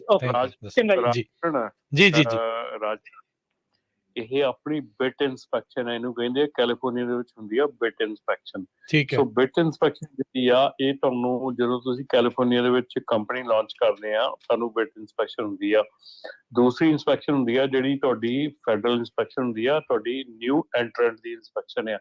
2 ਇੰਸਪੈਕਸ਼ਨਸ ਹੁੰਦੀਆਂ ਆ। ਸੋ ਦੋਨੋਂ ਇੰਸਪੈਕਸ਼ਨ ਜਿਹੜੀਆਂ ਉਹ ਜਿਹੜੀਆਂ ਇਹਦੇ ਉੱਤੇ ਹੀ ਹੁੰਦੀਆਂ, ਕੰਪਨੀ ਦੇ ਉੱਤੇ ਹੀ। ਸੋ ਜੇ ਤੁਹਾਡੀ ਬਿਟ ਇੰਸਪੈਕਸ਼ਨ ਨਹੀਂ ਹੋਈ ਹੈਗੀ, ਤੁਸੀਂ CHP ਨੂੰ ਕਾਲ ਕਰ ਸਕਦੇ ਹੈਗੇ ਆ। ਜਿਹੜੀ ਤੁਹਾਡੀ ਫੈਡਰਲ ਨਿਊ ਐਂਟਰੈਂਟ ਜਿਹੜੀ ਇੰਸਪੈਕਸ਼ਨ ਹੈਗੀ ਆ ਉਹ DOT ਨੇ ਕਰਨੀ ਹੈਗੀ ਆ। ਸੋ ਦੋਨੋਂ ਇੰਸਪੈਕਸ਼ਨਾਂ ਡਿਫਰੈਂਟ ਹੈਗੀਆਂ, ਪਰ ਤੁਸੀਂ ਡੈਫੀਨੇਟਲੀ CHP ਨੂੰ ਵੀ ਕਾਲ ਕਰ ਸਕਦੇ ਆ ਜਾਂ DOT ਨੂੰ ਵੀ ਕਾਲ ਕਰ ਸਕਦੇ ਆ ਕਿ ਉਹ ਇੰਸਪੈਕਸ਼ਨਾਂ ਪਰਫਾਰਮ ਕਰ ਲਈ। ਪਰ ਯੂਜ਼ਲੀ ਉਹ ਕਰ ਦਿੰਦੇ ਹੁੰਦੇ ਆ, ਕੋਵਿਡ ਕਰਕੇ ਥੋੜ੍ਹੀਆਂ ਡਿਲੇ ਹੋਈਆਂ ਹੈਗੀਆਂ, ਪਰ ਲੇਟਲੀ ਇੰਸਪੈਕਸ਼ਨ ਜਿਹੜੀਆਂ ਔਨ ਟਾਈਮ ਹੋਣੀਆਂ ਸ਼ੁਰੂ ਹੋ ਗਈਆਂ ਨੇ। ਸਨੀ ਗਰੇਵਾਲ ਦੱਸਦੇ ਨੇ, ਕਹਿੰਦੇ 8 ਸਾਲ ਤੋਂ ਕੋਈ ਇੰਸਪੈਕਸ਼ਨ ਨਹੀਂ ਹੋਈ। ਕਹਿੰਦਾ ਵੀ ਇੱਕ ਬ੍ਰੋਕਰ ਨੇ ਜਵਾਬ ਦਿੱਤਾ ਸੀ, ਉਹਨੂੰ ਕਿਹਾ ਵੀ ਭਾਈ ਉਹ ਪੁੱਲ ਹੀ ਨਹੀਂ ਕਰਦੇ ਸਕੇਲ ਤੇ ਉਹਨੇ ਕਹਿੰਦਾ ਫਿਰ ਲੋਡ ਦੇ ਦਿੱਤਾ। ਕਹਿੰਦੇ ਮੈਂ ਚੋਚਲੇ ਸਕੇਲ ਤੇ ਲੋਕਲ CHP ਨੂੰ ਵੀ ਕਾਲ ਕੀਤੀ ਸੀ, ਉਹ ਕਹਿੰਦੇ ਵੀ ਅਸੀਂ ਹੁਣ ਇਹ ਵਾਲੀਆਂ ਇੰਸਪੈਕਸ਼ਨਾਂ ਨਹੀਂ ਕਰਦੇ। ਕਹਿੰਦੇ ਵੋਲੰਟੀਅਰ ਇੰਸਪੈਕਸ਼ਨਸ ਉਹ ਹੁਣ ਇਸ ਟਾਈਮ ਨਹੀਂ ਕਰ ਰਹੇ ਹੈਗੇ। ਸੋ ਬੈਕਲੌਗ ਆ ਕੀ ਆ ਉਹਨਾਂ ਨੇ ਬਦਲ ਲਿਆ। ਤੇ ਪਰ ਇਹ ਫਿਰ ਕਦੋਂ ਕਲੈਰਿਟੀ ਆਉਂਦੀ ਵੀ ਬੰਦੇ ਨੇ ਵੀ ਬਿਟ ਕਰਾਉਣੀ ਆ ਕਿ ਜਿਹੜੀ DOT ਵਾਲੀ ਕਰਾਉਣੀ ਆ? ਸੋ ਉਹਦਾ ਫਿਰ ਡਿਫਰੈਂਸ ਕਿੱਦਾਂ ਪਤਾ ਲੱਗਦਾ ਵੀ ਜਦੋਂ ਇੰਸਪੈਕਸ਼ਨ ਕਰਾਉਣੀ ਹੁੰਦੀ ਹੈ? ਪਹਿਲੇ ਜਦੋਂ ਤੁਸੀਂ ਕੰਪਨੀ ਲਾਂਚ ਕਰਦੇ ਆ, ਕੰਪਨੀ ਓਪਨ ਕਰਦੇ ਆ, ਪਹਿਲੇ 18 ਮਹੀਨਿਆਂ ਦੇ ਵਿੱਚ 2 ਇੰਸਪੈਕਸ਼ਨਾਂ ਹੋਣੀਆਂ ਚਾਹੀਦੀਆਂ ਤੁਹਾਡੀਆਂ। ਠੀਕ ਹੈ। ਜੇ ਤੁਹਾਡੀਆਂ ਪਹਿਲੇ 2 ਇੰਸਪੈਕਸ਼ਨਾਂ ਨਹੀਂ ਹੋਈਆਂ, ਬਿਟ ਦੀ ਤੁਸੀਂ ਅੱਗੇ ਪਿੱਛੇ ਕਰ ਸਕਦੇ। ਜਿਹੜੀ ਤੁਹਾਡੀ ਨਿਊ ਐਂਟਰੈਂਟ ਆ ਉਹ 18 ਮਹੀਨੇ 'ਚ ਹੋਣੀ ਚਾਹੀਦੀ ਆ। 18 ਮਹੀਨੇ 'ਚ ਇੰਸਪੈਕਸ਼ਨ ਹੋਊਗੀ ਤਾਂ ਹੀ ਤੁਹਾਡੀ ਕੰਪਨੀ ਜਿਹੜੀ ਪਰਮਾਨੈਂਟ ਕਰਨਗੇ, ਅਦਰਵਾਈਜ਼ ਉਹ ਕੰਪਨੀ ਜਿਹੜੀ ਟੈਂਪਰੇਰੀ ਰਹੂਗੀ। ਸੋ ਜਿਹੜੀ ਨਿਊ ਐਂਟਰੈਂਟ ਆ ਉਹ ਜਲਦੀ ਹੋ ਜਾਂਦੀ ਆ। ਸੋ ਜੇ ਤੁਹਾਡੀ ਉਹ ਇੰਸਪੈਕਸ਼ਨ ਨਹੀਂ ਹੋਈ ਹੈਗੀ ਉਹਨੂੰ ਕਰਵਾ ਸਕਦੇ ਆ ਤੁਸੀਂ, ਪਰ ਯੂਜ਼ਲੀ ਉਹ ਕਰ ਦਿੰਦੇ ਆ। ਜਿਹੜੀ ਬਿਟ ਇੰਸਪੈਕਸ਼ਨ ਹੈਗੀ ਆ ਉਹ ਡਿਲੇ ਹੋ ਸਕਦੀ ਆ CHP ਕੋਲੋਂ, ਪਰ ਤੁਸੀਂ CHP ਨੂੰ ਕਾਲ ਕਰਕੇ ਹਮੇਸ਼ਾ ਕਾਲ ਕਰ ਸਕਦੇ ਆ। ਪਰ ਸਕੇਲਸ ਦੇ ਉੱਤੇ ਇਸ ਵੇਲੇ ਵੀ ਬਿਕਾਜ਼ ਆਫ ਕੋਵਿਡ ਜਿਹੜੀਆਂ ਇੰਸਪੈਕਸ਼ਨਾਂ ਹੈਗੀਆਂ ਉਹ ਬੰਦ ਕੀਤੀਆਂ ਗਈਆਂ ਹੈਗੀਆਂ, ਉਹ ਨਹੀਂ ਹੋ ਰਹੀਆਂ ਹੈਗੀਆਂ। ਰੈਗੂਲਰ ਇੰਸਪੈਕਸ਼ਨਾਂ ਦੀਆਂ ਨਹੀਂ ਕਰਦੇ ਹੈਗੇ, ਜਿਹੜੀ ਵੋਲੰਟਰੀ ਇੰਸਪੈਕਸ਼ਨਾਂ ਨਹੀਂ ਕਰਦੇ, ਪਰ ਰੈਗੂਲਰ ਜਿਹੜੀਆਂ ਤੁਹਾਡੇ ਪੁੱਲ ਆਊਟ ਕਰਦੇ ਉਦੋਂ ਇੰਸਪੈਕਸ਼ਨ ਜੀ। Thank you. ਕੁਝ ਹੋਰ ਕਾਲਰ ਨੇ, ਆਪਾਂ ਉਹਨਾਂ ਦੇ ਵੀ ਵਿਚਾਰ ਲੈਂਦੇ ਆ। ਤੇ ਮਨਿੰਦਰ ਜੀ ਸਤਿ ਸ਼੍ਰੀ ਅਕਾਲ। ਸਤਿ ਸ਼੍ਰੀ ਅਕਾਲ ਭਾਈ। ਸਤਿ ਸ਼੍ਰੀ ਅਕਾਲ। ਹਾਂਜੀ ਭਾਜੀ, ਰਮਨ ਭਾਈ ਨੂੰ ਪੁੱਛਣਾ ਸੀਗਾ, ਆਪਣੇ ਕੋਲ ਮੇਰੇ ਕੋਲ ਜਿਹਦਾ ਆਪਣਾ ਬੌਬਟੈਲ ਆ ਤੇ ਸਟਿੱਕਰ ਵੀ ਆਪਣੇ ਆ, ਪਲੇਟ ਵੀ ਆਪਣੀ ਆ ਤੇ ਇੰਸ਼ੋਰੈਂਸ ਵਗੈਰਾ, ਪਰ ਮੈਂ ਰੈਂਟ ਤੇ ਡਿਸਪੈਚਰ ਜਿਹੜਾ ਪਹਿਲਾਂ ਜਿਹਨਾਂ ਨਾਲ ਕੰਮ ਕਰਦੇ ਸੀਗੇ, ਠੀਕ ਹੈ, ਉਹਨਾਂ ਨਾਲ ਹੀ ਇਹ ਕਰਦਾ ਕੰਮ ਜਿਆਦਾ। ਤੇ ਉਹ AB5 ਵਾਲਾ ਆਪਣਾ ਕੀ ਚੱਕਰ ਪੈਂਦਾ ਆਪਣੇ ਤੇ ਜਿੱਦਾਂ? ਜੀ। ਸੋ ਬੇਸਿਕਲੀ ਤੁਹਾਡੇ ਤੇ ਉਹ AB5 ਵਾਲਾ ਜਿਹੜਾ ਸਪੈਸੀਫਿਕਲੀ ਹੋਊਗਾ, ਕਿਉਂਕਿ ਤੁਸੀਂ ਉਹਨਾਂ ਦੇ ਕੰਟਰੋਲ 'ਚ ਆ, ਤੁਸੀਂ ਉਹਨਾਂ ਦਾ ਟ੍ਰੇਲਰ ਪੁੱਲ ਕਰਦੇ ਆ, ਉਹਨਾਂ ਕੋਲ ਰੈਂਟ ਕੀਤਾ, ਉਹਨਾਂ ਦੀ ਡਿਸਪੈਚ ਲੈਂਦੇ ਆ। ਸੋ ਤੁਸੀਂ ਇੱਕ ਕੰਪਨੀ ਨਾਲ ਸਟਕ ਹੈਗੇ ਆ, ਸੋ ਇਸ ਕਰਕੇ AB5 ਤੁਹਾਡੇ ਤੇ ਲਾਗੂ ਹੋਊਗਾ। ਸੋ ਜੇ ਤੁਸੀਂ ਆਪਣੀ ਕੰਪਨੀ, ਆਪਣਾ ਸਾਰਾ ਕੁਛ ਆ, ਤੁਸੀਂ ਆਪਣਾ ਟ੍ਰੇਲਰ ਲੈ ਕੇ ਮਲਟੀਪਲ ਬ੍ਰੋਕਰਸ ਨਾਲ ਕੰਮ ਕਰਦੇ ਆ ਤੇ ਡੈਫੀਨਿਟਲੀ ਤੁਸੀਂ ਉਸ ਤੋਂ ਬਾਹਰ ਚਲੇ ਜਾਂਦੇ। ਇਹ ਤਾਂ ਆਪਣੇ ਮਰਜ਼ੀ ਨਹੀਂ, ਆਪਾਂ ਜਿੰਨਾ ਮਰਜ਼ੀ ਕੰਮ ਕਰੀਏ, ਜਿੱਦਾਂ ਆਪਾਂ ਲੈਣੇ ਇੱਕ ਬੰਦੇ ਤੋਂ ਜਿੱਦਾਂ ਨਹੀਂ। ਇਹ ਤਰਕ ਤਾਂ ਬਹੁਤ ਚਿਰ ਤੋਂ ਮਨਿੰਦਰ ਜੀ ਕਰ ਰਹੇ ਨੇ ਸਾਰੇ ਜਾਣੇ ਵੀ ਇਹ ਐਜ਼ ਏ ਕੰਪਨੀ ਮੇਰੀ ਮਰਜ਼ੀ ਮੈਂ ਕਿੰਨਾ ਕਰਨ, ਪਰ ਜਿਹੜੇ ਫੇਅਰ ਲੇਬਰ ਸਟੈਂਡਰਡ ਦੇ ਕਹਿੰਦੇ ਵੀ ਜੇ ਤੁਸੀਂ ਇੱਕੋ ਦੇ ਅਧੀਨ ਹੀ ਕਰ ਰਹੇ ਹੋ, ਸੋ ਤੁਹਾਡੇ ਆਪਣੀ ਮਰਜ਼ੀ ਤੇ ਉਹਨਾਂ ਦੀ ਮਰਜ਼ੀ 'ਚ ਫਰਕ ਨਹੀਂ ਰਹਿ ਜਾਂਦਾ। ਤਕਰੀਬਨ ਫਿਰ ਤੁਸੀਂ ਉਹਨਾਂ ਦੀ ਮਰਜ਼ੀ ਦੇ ਨਾਲ ਜਿਹੜਾ ਉਹ ਚੱਲ ਰਹੇ ਆ, ਉਹ ਚਾਹੁੰਦੇ ਆ ਵੀ ਤੁਸੀਂ ਇੱਕ ਤੋਂ ਵੱਧ ਦੇ ਨਾਲ ਜਿਹੜਾ ਉਹ ਕਰੋ। ਠੀਕ ਹੈ ਜੀ। ਠੀਕ ਹੈ ਜੀ, ਹਾਂਜੀ। ਇਦਾਂ ਹੀ ਹੈ ਰਮਨ ਜੀ, ਬਿਲਕੁਲ ਇਸ ਹਿਸਾਬ ਨਾਲ ਹੀ ਉਹ ਸੋਚਦੇ ਆ। ਬਿਲਕੁਲ ਜਿਹੜਾ AB5 ਹੈਗਾ ਉਹ ਹੈਗਾ ਕਿ ਤੁਸੀਂ ਮਲਟੀਪਲ ਬ੍ਰੋਕਰਸ ਦਾ ਕੰਮ ਕਰਦੇ ਹੈਗੇ, ਮਲਟੀਪਲ ਕੰਪਨੀਆਂ ਦਾ ਕੰਮ ਕਰਦੇ ਆ, ਤੇ ਤੁਸੀਂ AB5 ਤੋਂ ਇੰਡੀਪੈਂਡੈਂਟ ਹੈਗੇ ਆ, ਤੁਸੀਂ ਇੰਡੀਪੈਂਡੈਂਟ ਕਹਿ ਸਕਦੇ ਆਪਣੇ ਆਪ ਨੂੰ। ਪਰ ਜੇ ਤੁਸੀਂ ਇੱਕੋ ਕੰਪਨੀ ਨਾਲ ਲੱਗੇ ਆ, ਇੱਕੋ ਕੰਪਨੀ ਦਾ ਟ੍ਰੇਲਰ ਲੀਜ਼ ਕੀਤਾ, ਰੈਂਟ ਕੀਤਾ, ਤਾਂ ਤੁਸੀਂ ਸਟਕ ਹੈਗੇ ਇੱਕ ਕੰਪਨੀ ਨਾਲ, ਤੇ ਤੁਸੀਂ AB5 ਦੇ ਥੱਲੇ as a EMPLOYEE consider reclassify basically ਉਹ ਕਰਨਾ ਚਾਹੁੰਦੇ, ਆਲਦੋ ਤੁਸੀਂ ਆਪਣੇ ਬਿਜ਼ਨਸ ਆਪਣੀ ਮਰਜ਼ੀ ਦੇ ਨਾਲ ਉਹਦੇ ਨਾਲ ਕੰਮ ਕਰ ਰਹੇ ਆ, ਪਰ ਉਹ ਸ਼ਰਤਾਂ ਕੁਝ ਅਜਿਹੀਆਂ ਜਿਹੜੀਆਂ ਆ ਉਹਦੇ ਅੰਡਰ ਫਿਰ ਤੁਸੀਂ ਉਹਨਾਂ ਦੇ EMPLOYEE ਦੇ ਤੌਰ ਦੇ ਉੱਤੇ ਦੇਖੇ ਜਾਂਦੇ ਆ। ਅਗਲੇ ਕਾਲਰ ਨੇ ਰਵੀ ਜੀ, ਸਤਿ ਸ਼੍ਰੀ ਅਕਾਲ। ਸਤਿ ਸ਼੍ਰੀ ਅਕਾਲ ਜੀ। ਸਤਿ ਸ਼੍ਰੀ ਅਕਾਲ। ਸਤਿ ਸ਼੍ਰੀ ਅਕਾਲ। ਭਾਈ ਜੀ ਮੈਂ ਇੱਕ ਛੋਟੀ ਜਿਹੀ, ਬੜਾ ਟਾਈਮ ਨਹੀਂ, ਆਈ ਗੈਸ ਮੈਨੂੰ ਲੱਗਦਾ ਹੈ ਮਿਸ ਇਨਫੋਰਮੇਸ਼ਨ ਆਪਣੇ ਬੰਦੇ ਦੇ ਰਹੇ ਆ, ਮਿਸਕਨਸੈਪਸ਼ਨ ਆ। ਮੈਂ ਫਿਊਲ ਟੈਂਕ ਚਲਾਉਣਾ ਆ, ਮੈਨੂੰ ਹੋ ਗਏ 5 ਸਾਲ ਚਲਾਉਂਦੇ ਨੂੰ, ਤੇ ਬਹੁਤ ਬੰਦੇ ਜਿਹੜੇ ਟੱਕਰਦੇ ਆ ਉਹਨਾਂ ਨੂੰ ਪੁੱਛਦੇ ਆ ਕਿ ਬੜਾ ਹਨਾ ਇੰਡੋਰਸਮੈਂਟ ਨਾਲ ਲੈ ਲਵਾਂ। ਆਵਾਜ਼ ਕੱਟ ਗਈ ਰਵੀ ਜੀ ਤੁਹਾਡੀ ਵਿੱਚ, ਕਾਹਦੀ ਇੰਡੋਰਸਮੈਂਟ? ਰਿਪੀਟ ਕਰਿਓ, ਤੁਹਾਡੀ ਆਵਾਜ਼ ਕੱਟ ਗਈ। ਆਵਾਜ਼ ਕੱਟ ਗਈ ਸੀ, ਰਿਪੀਟ ਕਰ ਦਿਓ। ਮੈਂ ਕਿਹਾ ਜੀ ਜਦੋਂ ਵੀ ਕੋਈ ਆਪਣੇ ਬੰਦੇ ਪੁੱਛਦੇ ਆ ਵੀ ਕੀ ਇਹਦੇ ਲਈ ਚਾਹੀਦਾ ਲਾਇਸੈਂਸ, ਮੈਂ ਕਹਿੰਦਾ ਹੁੰਦਾ ਵੀ ਡਬਲ ਟ੍ਰਿਪਲ ਦਾ ਤੇ ਹੈਜ਼ਮਟ ਦਾ ਹਨਾ ਇੰਡੋਰਸਮੈਂਟ, ਟੈਂਕਰ ਦੀ ਪਲੱਸ 3 ਇੰਡੋਰਸਮੈਂਟਾਂ ਚਾਹੀਦੀਆਂ ਫਿਊਲ ਟੈਂਕ ਦਾ ਕੰਮ ਕਰਨ ਦੇ ਲਈ, ਠੀਕ ਹੈ, ਜੌਬ ਲਈ। ਤੇ ਆਪਣੇ ਬੰਦੇ ਦਾ ਮੋਰੇ ਬਹੁਤ ਸਟੂਪਿਡ ਆਂਸਰ ਹੁੰਦਾ, ਆਈ ਡੋਨਟ ਨੋ ਕੌਣ ਉਹਨਾਂ ਨੂੰ ਇਹ ਇਨਫੋਰਮੇਸ਼ਨ ਦੇ ਰਿਹਾ। ਉਹ ਕਹਿੰਦੇ ਮੇਰੀ ਟਿਕਟ ਬਹੁਤ ਮਹਿੰਗੀ ਆ, ਜਿਹਦਾ ਮੋਰੇ ਇਹ ਗੱਲ ਕਹਿ ਦਿੰਦੇ ਆ। ਇਹ ਬਹੁਤ ਇਲੌਜੀਕਲ ਆ, ਇਹਦੇ ਵਿੱਚ ਕੋਈ ਲੌਜੀਕ ਹੈ ਕਾਹਦੀ ਟਿਕਟ ਮਹਿੰਗੀ ਆ? ਕਿਹੜੀ ਟਿਕਟ ਉਹਨਾਂ ਨੂੰ ਕਹਿੰਦੇ ਵੀ ਜੇ ਇਹਦੇ ਵਿੱਚ ਕੋਈ ਟਿਕਟ ਮਿਲ ਜਾਵੇ, ਸਪੀਡਿੰਗ ਟਿਕਟ ਮਿਲ ਜਾਵੇ ਜਾਂ ਕੁਝ ਵੀ ਟਿਕਟ ਮਿਲ ਜਾਵੇ, ਉਹ ਮੋਰੇ ਕਹਿੰਦੇ ਮੇਰੀ ਟਿਕਟ ਬਹੁਤ ਮਹਿੰਗੀ ਆ। ਨਾ ਕਰੋ ਸਪੀਡਿੰਗ ਵਾਲਾ ਕੰਮ। ਇਹ ਬੰਦੇ ਮੋਰੇ ਇਦਾਂ ਸਾਨੂੰ ਕਹਿ ਦਿੰਦੇ ਆ ਨਾ ਜੀ। ਮੈਂ ਕਿਹਾ ਵੀ ਮਿਸਕਨਸੈਪਸ਼ਨ ਆ, ਇਹ ਕਲੀਅਰ ਕਰਨੀ ਚਾਹੁੰਦਾ ਵੀ ਪਲੀਜ਼ ਇਹਦੇ ਵਿੱਚ ਆਓ। ਜੌਬ ਓਪਰਚੁਨਿਟੀ ਬਹੁਤ ਜ਼ਿਆਦਾ ਆ, ਬਹੁਤ ਵਧੀਆ ਪੈਸੇ ਆ, ਤੁਹਾਨੂੰ ਬਾਹਰ ਜਾਣ ਦੀ ਲੋੜ ਨਹੀਂ। ਮੈਨੂੰ 5 ਸਾਲ ਹੋ ਗਏ ਕਰਦੇ ਨੂੰ, ਬਹੁਤ ਵਧੀਆ ਜੌਬ ਆ, ਤੁਸੀਂ ਸ਼ਾਮ ਨੂੰ ਆਰਾਮ ਨਾਲ ਘਰ ਨੂੰ ਜਾਂਦੇ ਆ, ਲੌਂਗ ਜਿੰਨੇ ਤੁਸੀਂ ਪੈਸੇ ਬਣਦੇ। ਸਾਡੇ W2 ਤੇ ਕੰਮ ਕਰਦੇ ਆ, ਮੈਡੀਕਲ, ਡੈਂਟਲ ਬੈਨੀਫਿਟ, ਵਿਜ਼ਨ ਸਾਰਾ ਸਾਨੂੰ ਕੁਝ ਮਿਲਦਾ ਆ, 401k ਪਲਾਨ ਹੈ ਨਾ। ਤੇ ਮੈਂ ਸਿਰਫ ਇਹੀ ਇਹਦੇ ਨਾਲ ਕਲੀਅਰ ਕਰਨਾ ਚਾਹੁੰਦਾ ਸੀ ਵੀ ਇਦਾਂ ਨਾ ਸੋਚੋ ਵੀ ਟਿਕਟ ਬਹੁਤ ਮਹਿੰਗੀ ਆ ਜਾਂ ਕੁਝ ਹੋਰ ਆ। ਕੁਛ ਨਹੀਂ, same as simple other license, ਉਹਦੀ ਜਿੰਨੀ ਜਿਹੜੀ ਵੈਲਿਊ ਆ, ਜੋ ਸਾਰਾ ਕੁਝ ਆ, ਤੇ ਕੋਈ ਟਿਕਟ ਮਹਿੰਗੀ ਨਹੀਂ, ਕੋਈ ਰਵੀ ਜੀ ਇੱਕ ਮਿੰਟ ਰੁਕਿਓ, ਰਮਨ ਜੀ ਕੁਝ ਕਹਿਣ ਲੱਗੇ ਸੀ ਜੀ। ਰਮਨ ਜੀ। ਹਾਂਜੀ ਮੈਂ ਇਹਦੇ ਵਿੱਚ ਇਹ ਗੱਲ ਕਰਦਾ ਕਿ ਦੇਖੋ, ਜਦੋਂ ਤੁਹਾਡੀ ਕਹਿੰਦੇ ਜ਼ਿੰਮੇਵਾਰੀ ਵੱਧ ਗਈ ਤੇ ਤੁਹਾਡੀ ਰਿਸਪੌਂਸਿਬਿਲਿਟੀ ਵੱਧ ਗਈ, ਤੁਹਾਡਾ ਹਰ ਚੀਜ਼ ਵੱਧ ਗਈ, ਠੀਕ ਆ। ਜੋ ਇਹ ਮਿਸਕਨਸੈਪਸ਼ਨ ਹੈਗੀ, ਜਦੋਂ ਤੁਸੀਂ ਵਰਕਰਸ ਆਪਣੀ ਹੈਜ਼ਮੈਟ ਦੀ ਕੈਰੀ ਕਰਦੇ ਆ, ਤੁਸੀਂ ਡਬਲ ਟ੍ਰਿਪਲ ਦੀ ਇੰਡੋਰਸਮੈਂਟ ਕੈਰੀ, ਜਿੰਨੀਆਂ ਤੁਸੀਂ ਇੰਡੋਰਸਮੈਂਟ ਕੈਰੀ ਕਰਦੇ ਆ, ਉਨੀ ਤੁਹਾਡੀ ਇੰਸ਼ੋਰੈਂਸ ਹਾਈ ਹੁੰਦੀ ਆ, ਉਨੀ ਤੁਹਾਡੀ ਟਿਕਟ ਦੀ ਜਿਹੜੀ ਸਿਵੀਅਰਿਟੀ ਆ ਉਹ ਹਾਈ ਹੁੰਦੀ ਆ। ਕਿਉਂਕਿ ਜਦੋਂ ਤੁਹਾਨੂੰ ਇਹ ਮੰਨਿਆ ਜਾਂਦਾ ਕਿ ਤੁਸੀਂ ਹਾਈ ਰਿਸਕ ਡਰਾਈਵਰ ਹੈਗੇ ਆ, ਤੁਹਾਡੀ ਇੰਸ਼ੋਰੈਂਸ, ਤੁਹਾਡੀ ਟਿਕਟ, ਤੁਹਾਡਾ ਹਰ ਚੀਜ਼ ਮਹਿੰਗਾ ਹੋਊਗਾ। ਪਰ ਅਲਟੀਮੇਟਲੀ ਜੇ ਤੁਸੀਂ ਉਸ ਚੀਜ਼ ਨੂੰ ਇਹ ਮੰਨਦੇ ਆ ਕਿ ਤੁਸੀਂ ਰਿਸਕ ਬੀਅਰਰ ਹੈਗੇ ਆ, ਤੁਸੀਂ ਰਿਸਕ ਚੱਕ ਸਕਦੇ ਆ, ਤੁਹਾਡੀ ਸਪੀਡਿੰਗ ਨਹੀਂ ਹੈਗੀ, ਤੁਸੀਂ ਸੇਫ ਡਰਾਈਵਰ ਹੈਗੇ ਆ, ਤੁਸੀਂ ਫਾਈਨ ਆ। ਪਰ ਜੇ ਤੁਹਾਨੂੰ ਉਸ ਇੰਡੋਰਸਮੈਂਟ ਦੇ ਵਿੱਚ ਚੱਲਦੇ ਆ, ਤੁਹਾਨੂੰ ਉਸ ਏਰੀਏ ਦੇ ਵਿੱਚ ਟਿਕਟ ਮਿਲਦੀ ਆ, ਡੈਫੀਨਿਟਲੀ ਉਹ ਟਿਕਟ ਤੁਹਾਡੀ ਜਿਹੜੀ ਆ ਉਹਦੀ ਜਿਹੜੀ ਸਿਵੀਅਰਿਟੀ ਆ ਉਹ ਹਾਈ ਹੁੰਦੀ ਆ, ਕਿਉਂਕਿ ਤੁਸੀਂ ਹਾਈ ਰਿਸਕ ਡਰਾਈਵਰ ਹੈਗੇ ਆ। ਸੋ ਇਸ ਕਰਕੇ ਇਹ ਚੀਜ਼ ਨਹੀਂ ਹੈਗੀ, ਇਹ ਚੀਜ਼ ਨਹੀਂ ਹੈਗੀ ਕਿ ਉਹਦੇ ਵਿੱਚ ਇਹ ਹੈਗਾ ਕਿ ਇਹ ਤੁਹਾਡੀ ਹਾਈ ਪ੍ਰੋਬੇਬਿਲਿਟੀ। ਸੋ ਬੇਸਿਕਲੀ ਇਹ ਰਮਨ ਜੀ ਵੀ ਜੇ ਤਾਂ ਠੀਕ ਚੱਲਦੇ ਫਿਰ ਤਾਂ ਕੋਈ ਟੈਨਸ਼ਨ ਵਾਲੀ ਗੱਲ ਨਹੀਂ ਹੈ ਨਾ, ਮਤਲਬ ਜੇ ਹੋ ਚੁੱਕਾ ਜੀ 2 ਵਾਰੀ, ਇਹ ਟਿਕਟ ਵੀ ਮਿਲੀ ਆ, ਕੁਛ ਨਹੀਂ, ਨਾਰਮਲ ਜੋ ਸੀਗਾ ਉਹ ਚਲੋ ਨਹੀਂ, ਪਾਰਕਿੰਗ ਬਣਾਤੀ ਬਾਅਦ ਵਿੱਚੋਂ ਹਨਾ, ਉਹ ਸੇਮ ਹੋ ਗਿਆ। ਬਟ ਜਿਹੜਾ ਇੰਸ਼ੋਰੈਂਸ ਹੈ ਜੀ, ਉਹ ਇੰਸ਼ੋਰੈਂਸ ਕੰਪਨੀ ਦੀ ਮਹਿੰਗੀ ਹੋਣੀ ਹੈ ਨਾ। ਆਪਾਂ ਤਾਂ ਐਜ਼ ਏ ਡਰਾਈਵਰ ਕੰਮ ਕਰਦੇ ਆ ਨਾ, ਆਪਣੇ ਸੋਚਣ ਬੰਦੇ ਲੱਗ ਪੈਂਦੇ ਆ ਵੀ ਸ਼ਾਇਦ ਡਰਾਈਵਰ ਦੀ ਸਾਨੂੰ ਇੰਸ਼ੋਰੈਂਸ, ਮੈਂ ਉਹਨੂੰ ਕਹਿੰਦਾ ਵੀ ਕੰਪਨੀ ਨੇ ਇੰਸ਼ੋਰੈਂਸ ਤੁਹਾਡੀ ਕਰਾਉਣੀ ਆ, ਵੀ ਤੁਸੀਂ ਥੋੜੀ ਕਰਨੀ ਆ, ਤੁਹਾਡੀ ਮਹਿੰਗੀ, ਤੁਹਾਨੂੰ ਉਹਦੇ ਨਾਲ ਕੀ ਲੈਣ ਦੇਣਾ। ਪਲੱਸ ਜਿਹੜੇ ਲੋਕਲ ਹੈਜ਼ਮੈਂਟ ਕਰਦੇ ਆ, ਉਹਦੀ ਟਰੱਕ ਆਪਣੇ ਗਵਰਨਰ ਕੀਤੇ ਆ 57, 58 ਤੋਂ ਉੱਪਰ ਜਾਂਦੇ ਨਹੀਂ ਉਹ। ਸਪੀਡਿੰਗ ਟਿਕਟ ਦਾ ਉਹ 'ਚ ਕੋਈ ਮੈਨੂੰ ਲੱਗਦਾ ਨਹੀਂ ਕੁਝ ਰਹਿ ਜਾਂਦਾ ਆ, ਹਨਾ। ਤੇ ਜਿਹੜੀ ਲੌਗ ਬੁੱਕ ਆ ਉਹ ਲੀਗਲ ਹੁੰਦੀ ਆ। ਹਾਂਜੀ ਦੇਖੋ, ਉਹ ਗੱਲ ਨਹੀਂ ਹੈਗੀ। ਉਹ ਜੇ ਤੁਸੀਂ ਪ੍ਰੋਪਰਲੀ ਉਹ ਕੰਮ ਕਰ ਰਹੇ ਆ, ਦੈਟਸ ਫਾਈਨ। ਪਰ ਕਈ ਵਾਰੀ ਬਹੁਤ ਜਿਹੜੇ ਡਰਾਈਵਰ ਹੈਗੇ ਆ ਉਹਨਾਂ ਦੀ ਹੈਜ਼ਮੈਟ ਜਿਹੜੀ ਆ ਐਂਡੋਰਸਮੈਂਟ ਹੁੰਦੀ ਆ, ਉਹਨਾਂ ਦੀ ਡਬਲ ਟ੍ਰਿਪਲ ਇੰਸ਼ੋਰੈਂਸ ਹੁੰਦੀ ਆ, ਪਰ ਉਹ ਰੈਗੂਲਰ ਕੰਮ ਕਰ ਰਹੇ ਹੁੰਦੇ ਆ। ਜਦੋਂ ਉਹ ਹੈਜ਼ਮੈਟ ਦੀ ਇੰਸ਼ੋਰੈਂਸ ਦੇ ਨਾਲ ਤੇ ਡਬਲ ਟ੍ਰਿਪਲ ਨਾਲ ਰੈਗੂਲਰ ਕੰਮ ਕਰਦੇ ਆ, ਉਹਨਾਂ ਦੀ ਇੰਸ਼ੋਰੈਂਸ ਤੇ ਇਫੈਕਟ ਪੈਂਦਾ ਆ। ਪਰ ਜੇ ਤੁਸੀਂ ਉਹ ਕੰਮ ਕਰ ਰਹੇ ਆ ਜਿੱਥੇ ਤੁਹਾਡਾ ਟਰੱਕ ਬਣਿਆ ਆ, ਤੁਹਾਡਾ ਸਾਰਾ ਕੁਝ ਪ੍ਰੋਪਰਲੀ ਕਰਦੇ ਆ, ਦੈਨ ਡਜ਼ਨਟ ਮੈਟਰ ਕਿ ਤੁਸੀਂ ਕੀ ਕਰ ਰਹੇ ਆ, ਠੀਕ ਹੈ ਨਾ। ਬਟ ਜੇ ਤੁਸੀਂ ਉਹ ਕੰਮ ਤੁਹਾਡੇ ਕੋਲ ਉਹ ਇੰਡੋਰਸਮੈਂਟ ਹੈਗੀਆਂ ਪਰ ਤੁਸੀਂ ਕੰਮ ਨਹੀਂ ਕਰ ਰਹੇ, ਫਿਰ ਤੁਹਾਨੂੰ ਇੰਡੋਰਸਮੈਂਟ ਰੱਖਣ ਦਾ ਫਾਇਦਾ ਨਹੀਂ ਹੈਗਾ। ਪਰ ਜੇ ਤੁਸੀਂ ਕੰਮ ਕਰਦੇ ਦੈਨ ਡੈਫੀਨਿਟਲੀ ਫਾਈਨ ਆ। ਹਾਂਜੀ, ਮਤਲਬ ਸਹੀ ਚੱਲੋ। ਨਾਲੇ ਜਿੱਦਾਂ ਕਹਿੰਦੇ ਆ ਵੀ ਹੋਰ ਵੀ ਕਈ ਬੈਨੀਫਿਟ ਹੈਗੇ ਆ, ਵੀ ਘਰੇ ਹੀ ਆ ਤੁਸੀਂ, ਹੋਰ ਕਈ ਕੁਝ ਜਿਹੜੀਆਂ ਮਿਲਦੀਆਂ ਜੀ। ਸੋ ਇੱਕ ਓਪਰਚੁਨਿਟੀ ਜ਼ਰੂਰ ਹੈ ਵੀ ਉਸ ਪਾਸੇ ਜਾ ਸਕਦੇ। ਹਾਂਜੀ, ਥੈਂਕ ਯੂ ਰਵੀ ਜੀ, ਥੈਂਕ ਯੂ ਰਵੀ ਜੀ, ਮਿਹਰਬਾਨੀ, ਸ਼ੁਕਰੀਆ ਜੀ। ਸੋ ਬਿਲਕੁਲ ਜ਼ਰੂਰੀ ਨਹੀਂ ਵੀ ਲੌਂਗ ਹੀ ਚੱਲਣਾ ਹੈ ਆਪਾਂ, ਤੇ ਬੰਦਾ ਇਹੋ ਜਿਹੇ ਕੰਮ ਵੀ ਜਿਹੜਾ ਉਹ ਨਾਲ ਦੇਖ ਸਕਦਾ। ਅਕਸਰ ਚਲਾਉਂਦੇ ਹੀ ਆ ਕੋਈ ਨਾ ਕੋਈ, ਸਾਰੇ ਜਾਣੇ ਚਲਾ ਹੀ ਰਹੇ, ਤਾਂ ਹੀ ਗੈਸ ਆਪਾਂ ਨੂੰ ਗੈਸ ਸਟੇਸ਼ਨਾਂ ਤੋਂ ਮਿਲਦੀ ਆ, ਉਹ ਸਾਰਾ ਕੁਝ ਹੈ ਹੀ ਆ। ਸੋ ਡੈਫੀਨੇਟਲੀ ਇੱਕ ਓਪਰਚੁਨਿਟੀ ਹੁੰਦੀ ਆ। ਜਦੋਂ ਬੰਦਾ ਥੱਕ ਜਾਂਦਾ, ਕਹਿੰਦਾ ਵੀ ਹੁਣ ਚਲੋ ਸਟੇਬਲ ਹੋ ਕੇ ਚੱਲਣਾ ਆ, ਆਰਾਮ ਨਾਲ ਚੱਲੋ, ਤੇ ਫਿਰ ਇਦਾਂ ਦੀਆਂ ਚੀਜ਼ਾਂ ਵੀ ਜਿਹੜਾ ਉਹ ਕਰ ਸਕਦਾ। ਸਤਨਾਮ ਜੀ, ਸਤਿ ਸ਼੍ਰੀ ਅਕਾਲ। ਹਾਂਜੀ, ਵਾਹਿਗੁਰੂ ਜੀ ਕਾ ਖਾਲਸਾ, ਵਾਹਿਗੁਰੂ ਜੀ ਕੀ ਫਤਿਹ ਜੀ।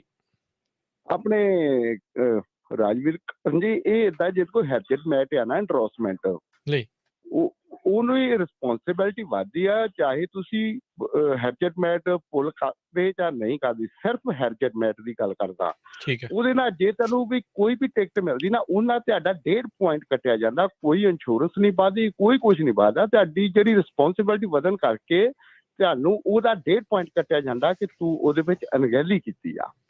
That's all. ਇਹ ਇਹਦਾ ਹੈਗਾ ਆ ਫਾਰਮੂਲਾ।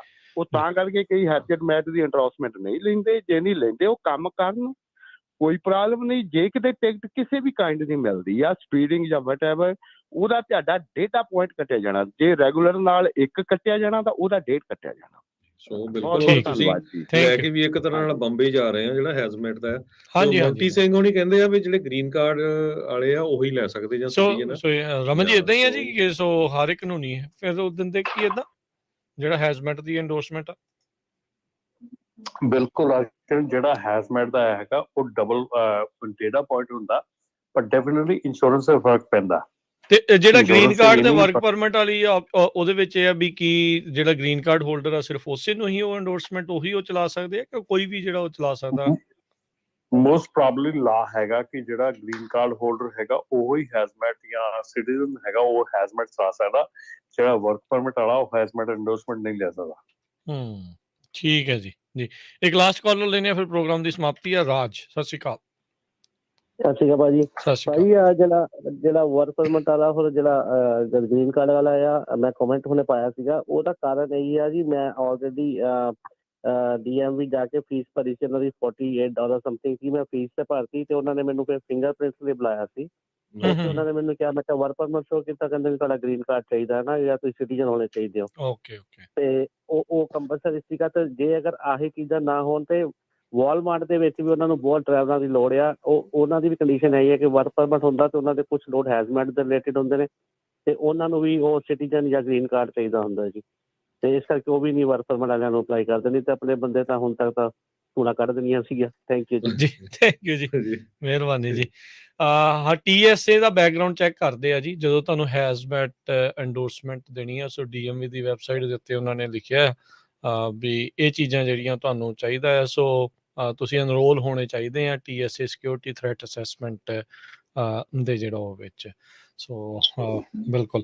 ਤੇ ਰਮਨ ਜੀ, ਸ਼ੁਕਰੀਆ ਜੀ, ਧੰਨਵਾਦ। ਤੇ ਮਿਲਦੇ ਹਾਂ ਜੀ ਫਿਰ ਆਪਾਂ ਅਗਲੀ ਵਾਰ। ਤੇ ਸਤਿ ਸ਼੍ਰੀ ਅਕਾਲ ਜੀ। ਸਤਿ ਸ਼੍ਰੀ ਅਕਾਲ ਜੀ। ਸਤਿ ਸ਼੍ਰੀ ਅਕਾਲ। ਤੇ ਹਰਜੋਤ ਸਿੰਘ ਜੀ, ਹੁਣ ਆਪਾਂ ਵੀ ਆਪਣੇ ਪ੍ਰੋਗਰਾਮ ਨੂੰ ਇੱਥੇ ਜਿਹੜਾ ਉਹ ਸਮਾਪਤ ਕਰਦੇ ਹਾਂ। ਤੇ ਡੈਫੀਨੇਟਲੀ ਬਹੁਤ ਸਾਰੀਆਂ ਓਪਰਚੁਨਿਟੀਜ਼, ਕਈ ਜਿਹੜੀਆਂ ਚੀਜ਼ਾਂ ਉਹ ਨਵੀਆਂ ਪਤਾ ਨੂੰ ਆਪਾਂ ਨੂੰ ਵੀ ਸਿੱਖਣ ਨੂੰ ਮਿਲਦੀਆਂ, ਤੁਹਾਨੂੰ ਵੀ ਜਿਹੜੀਆਂ ਆ ਉਹ ਸਿੱਖਣ ਨੂੰ ਮਿਲਦੀਆਂ। ਸੋ ਇਸ ਪ੍ਰੋਗਰਾਮ ਦਾ ਮਕਸਦ ਹੀ ਆਪਣਾ ਇਹੀ ਆ ਵੀ ਵੱਧ ਤੋਂ ਵੱਧ ਜਿਹੜੇ ਆ ਤੁਸੀਂ ਆਪਾਂ ਇਸ ਦੇ ਵਿੱਚ ਨੌਲੇਜ ਜਿਹੜੀ ਉਹ ਗੇਨ ਕਰਦੇ ਜਾਈਏ। ਤੇ ਹਰਜੋਤ ਸਿੰਘ ਜੀ, ਇਸ ਤੋਂ ਆਪਣੇ ਪ੍ਰੋਗਰਾਮ ਦਾ ਦੱਸਦੇ ਜਾਈਏ। ਇਸ ਤੋਂ ਅਗਲਾ ਪ੍ਰੋਗਰਾਮ ਆਤਮਿਕ ਆਨੰਦ, ਜੋ ਕਿ 11 ਵਜੇ ਤੱਕ ਹੋਵੇਗਾ। ਫਿਰ 11 ਤੋਂ 1 ਵਜੇ ਦੇ ਵਿੱਚ ਪੇਸ਼ ਕੀਤਾ ਜਾਊਗਾ ਪ੍ਰੋਗਰਾਮ ਤੁਹਾਡੇ ਲਈ ਨਜ਼ਰੀਆ। 1 ਤੋਂ ਲੈ ਕੇ 2:30 ਵਜੇ ਤੱਕ ਪ੍ਰੋਗਰਾਮ ਆਵੇਗਾ ਕੁਝ ਗੱਲਾਂ ਤੇ ਕੁਝ ਗੀਤ। ਤੇ ਫਿਰ ਜਿਹੜਾ 2:30 ਵਜੇ ਤੋਂ 3 ਵਜੇ ਦੇ ਵਿੱਚ ਅੱਜ ਵੀਰਵਾਰ ਨੂੰ ਪ੍ਰੋਗਰਾਮ ਜਗਵੀਰ ਸਿੰਘ ਹੁਣਾਂ ਦੇ ਨਾਲ ਸਿਹਤ ਸੰਭਾਲ ਦਾ ਜਿਹੜਾ ਉਹ ਆਵੇਗਾ। 3 ਤੋਂ 4 ਵਜੇ ਦੇ ਵਿੱਚ ਪ੍ਰੋਗਰਾਮ ਸਾਂਝੀ ਸੱਥ ਵੱਖ-ਵੱਖ ਵਿਸ਼ਿਆਂ ਦੇ ਉੱਤੇ ਉਸ ਦੇ ਉੱਤੇ ਗੱਲ ਕਰਦੇ ਹਾਂ। ਤੇ ਉਸ ਤੋਂ ਬਾਅਦ 'ਚ 4 ਤੋਂ 5:30 ਵਜੇ ਤੱਕ ਇਤਿਹਾਸ ਦੇ ਝਰੋਖੇ 'ਚੋਂ ਤੇ 5:40 ਦੇ ਉੱਤੇ ਅਪਡੇਟ ਕੈਲੀਫੋਰਨੀਆ ਅਮਰੀਕਾ ਦੀਆਂ ਕੈਲੀਫੋਰਨੀਆ ਦੀਆਂ ਅਹਿਮ ਖਬਰਾਂ ਦੇ ਉੱਤੇ ਝਾਤ-ਖੋਰੀ ਕਰਾਂਗੇ। ਤੇ 6 ਤੋਂ 8 ਵਜੇ ਦੇ ਵਿੱਚ ਗੁਰਬਾਣੀ ਦੇ ਸ਼ਾਮ ਦੇ ਦੀਵਾਨ ਆਪਾਂ ਸਰਵਣ ਕਰਾਂਗੇ। ਅੱਜ ਕੱਲ੍ਹ ਆਪਾਂ ਗੁਰਦੁਆਰਾ ਸਾਹਿਬ ਸਟਾਕਟਨ ਤੋਂ ਉੱਥੋਂ ਦੇ ਜਿਹੜੇ ਦੀਵਾਨ ਚੱਲ ਰਹੇ ਆ ਉਹ ਤੁਹਾਡੇ ਲਈ ਪੇਸ਼ ਕਰ ਰਹੇ ਹਾਂ। ਤੇ ਜਲਦ ਹੀ ਗੁਰਦੁਆਰਾ ਸਾਹਿਬ ਟਾਇਰਾਬੀਨਾ ਯੂਬਾ ਸਿਟੀ, ਜਿੱਥੇ 43ਵਾਂ ਮਹਾਨ ਨਗਰ ਕੀਰਤਨ ਨਵੰਬਰ ਦੇ ਪਹਿਲੇ ਐਤਵਾਰ ਨੂੰ ਜਿਹੜਾ ਸਜਾਇਆ ਜਾਣਾ ਆ, ਉੱਥੇ ਜਿਹੜੇ ਸ਼ਾਮ ਦੇ ਦੀਵਾਨ ਸ਼ੁਰੂ ਹੋਣਗੇ। ਫਿਰ ਆਪਾਂ ਤੁਹਾਨੂੰ ਉੱਥੋਂ ਵੀ ਸਿੱਧਾ ਪ੍ਰਸਾਰਣ ਜਿਹੜਾ ਉਹ ਪੇਸ਼ ਕਰਨਾ ਸ਼ੁਰੂ ਕਰਾਂਗੇ। ਤੇ ਫਿਰ 8:30 ਵਜੇ ਪ੍ਰੋਗਰਾਮ ਤੁਹਾਡੇ ਲਈ ਪੇਸ਼ ਕੀਤਾ ਜਾਊਗਾ ਦੀਪਕ ਸ਼ਰਮਾ ਜੀ ਦੇ ਨਾਲ ਖਬਰ ਤੇ ਨਜ਼ਰ। ਤੇ ਉਸ ਤੋਂ ਬਾਅਦ ਬੁਝਾਰਤਾਂ ਪਾਣੀ 'ਚ ਮਧਾਣੀ ਜਿਹੜਾ ਪ੍ਰੋਗਰਾਮ ਅੱਜ ਜਿਹੜਾ ਉਹ ਆਊਗਾ 9 ਵਜੇ ਤੋਂ ਲੈ ਕੇ 10 ਵਜੇ ਤੱਕ। ਸੋ ਇਦਾਂ ਹੀ ਪ੍ਰੋਗਰਾਮ ਚੱਲਦੇ ਰਹਿਣਗੇ ਪੰਜਾਬੀ ਰੇਡੀਓ USA ਦੇ ਉੱਤੇ। ਹੁਣ ਲੈਂਦੇ ਹਾਂ ਜੀ ਆਪਾਂ ਇਜਾਜ਼ਤ। ਮੇਰੇ ਰਾਜਕਨਵੀਰ ਸਿੰਘ ਵੱਲੋਂ ਤੇ ਹਰਜੋਤ ਸਿੰਘ ਵੱਲੋਂ ਸਭ ਨੂੰ ਪਿਆਰ ਭਰੀ ਨਿੱਘੀ ਸਤਿ ਸ੍ਰੀ ਅਕਾਲ। ਜਿਉਂਦੇ ਵਾਸਤੇ ਰਿਵਾਜ ਤੇ ਖੇਲਦੇ ਰਹੋ, ਸੁਣਦੇ ਰਹੋ ਜੀ ਪੰਜਾਬੀ ਰੇਡੀਓ USA।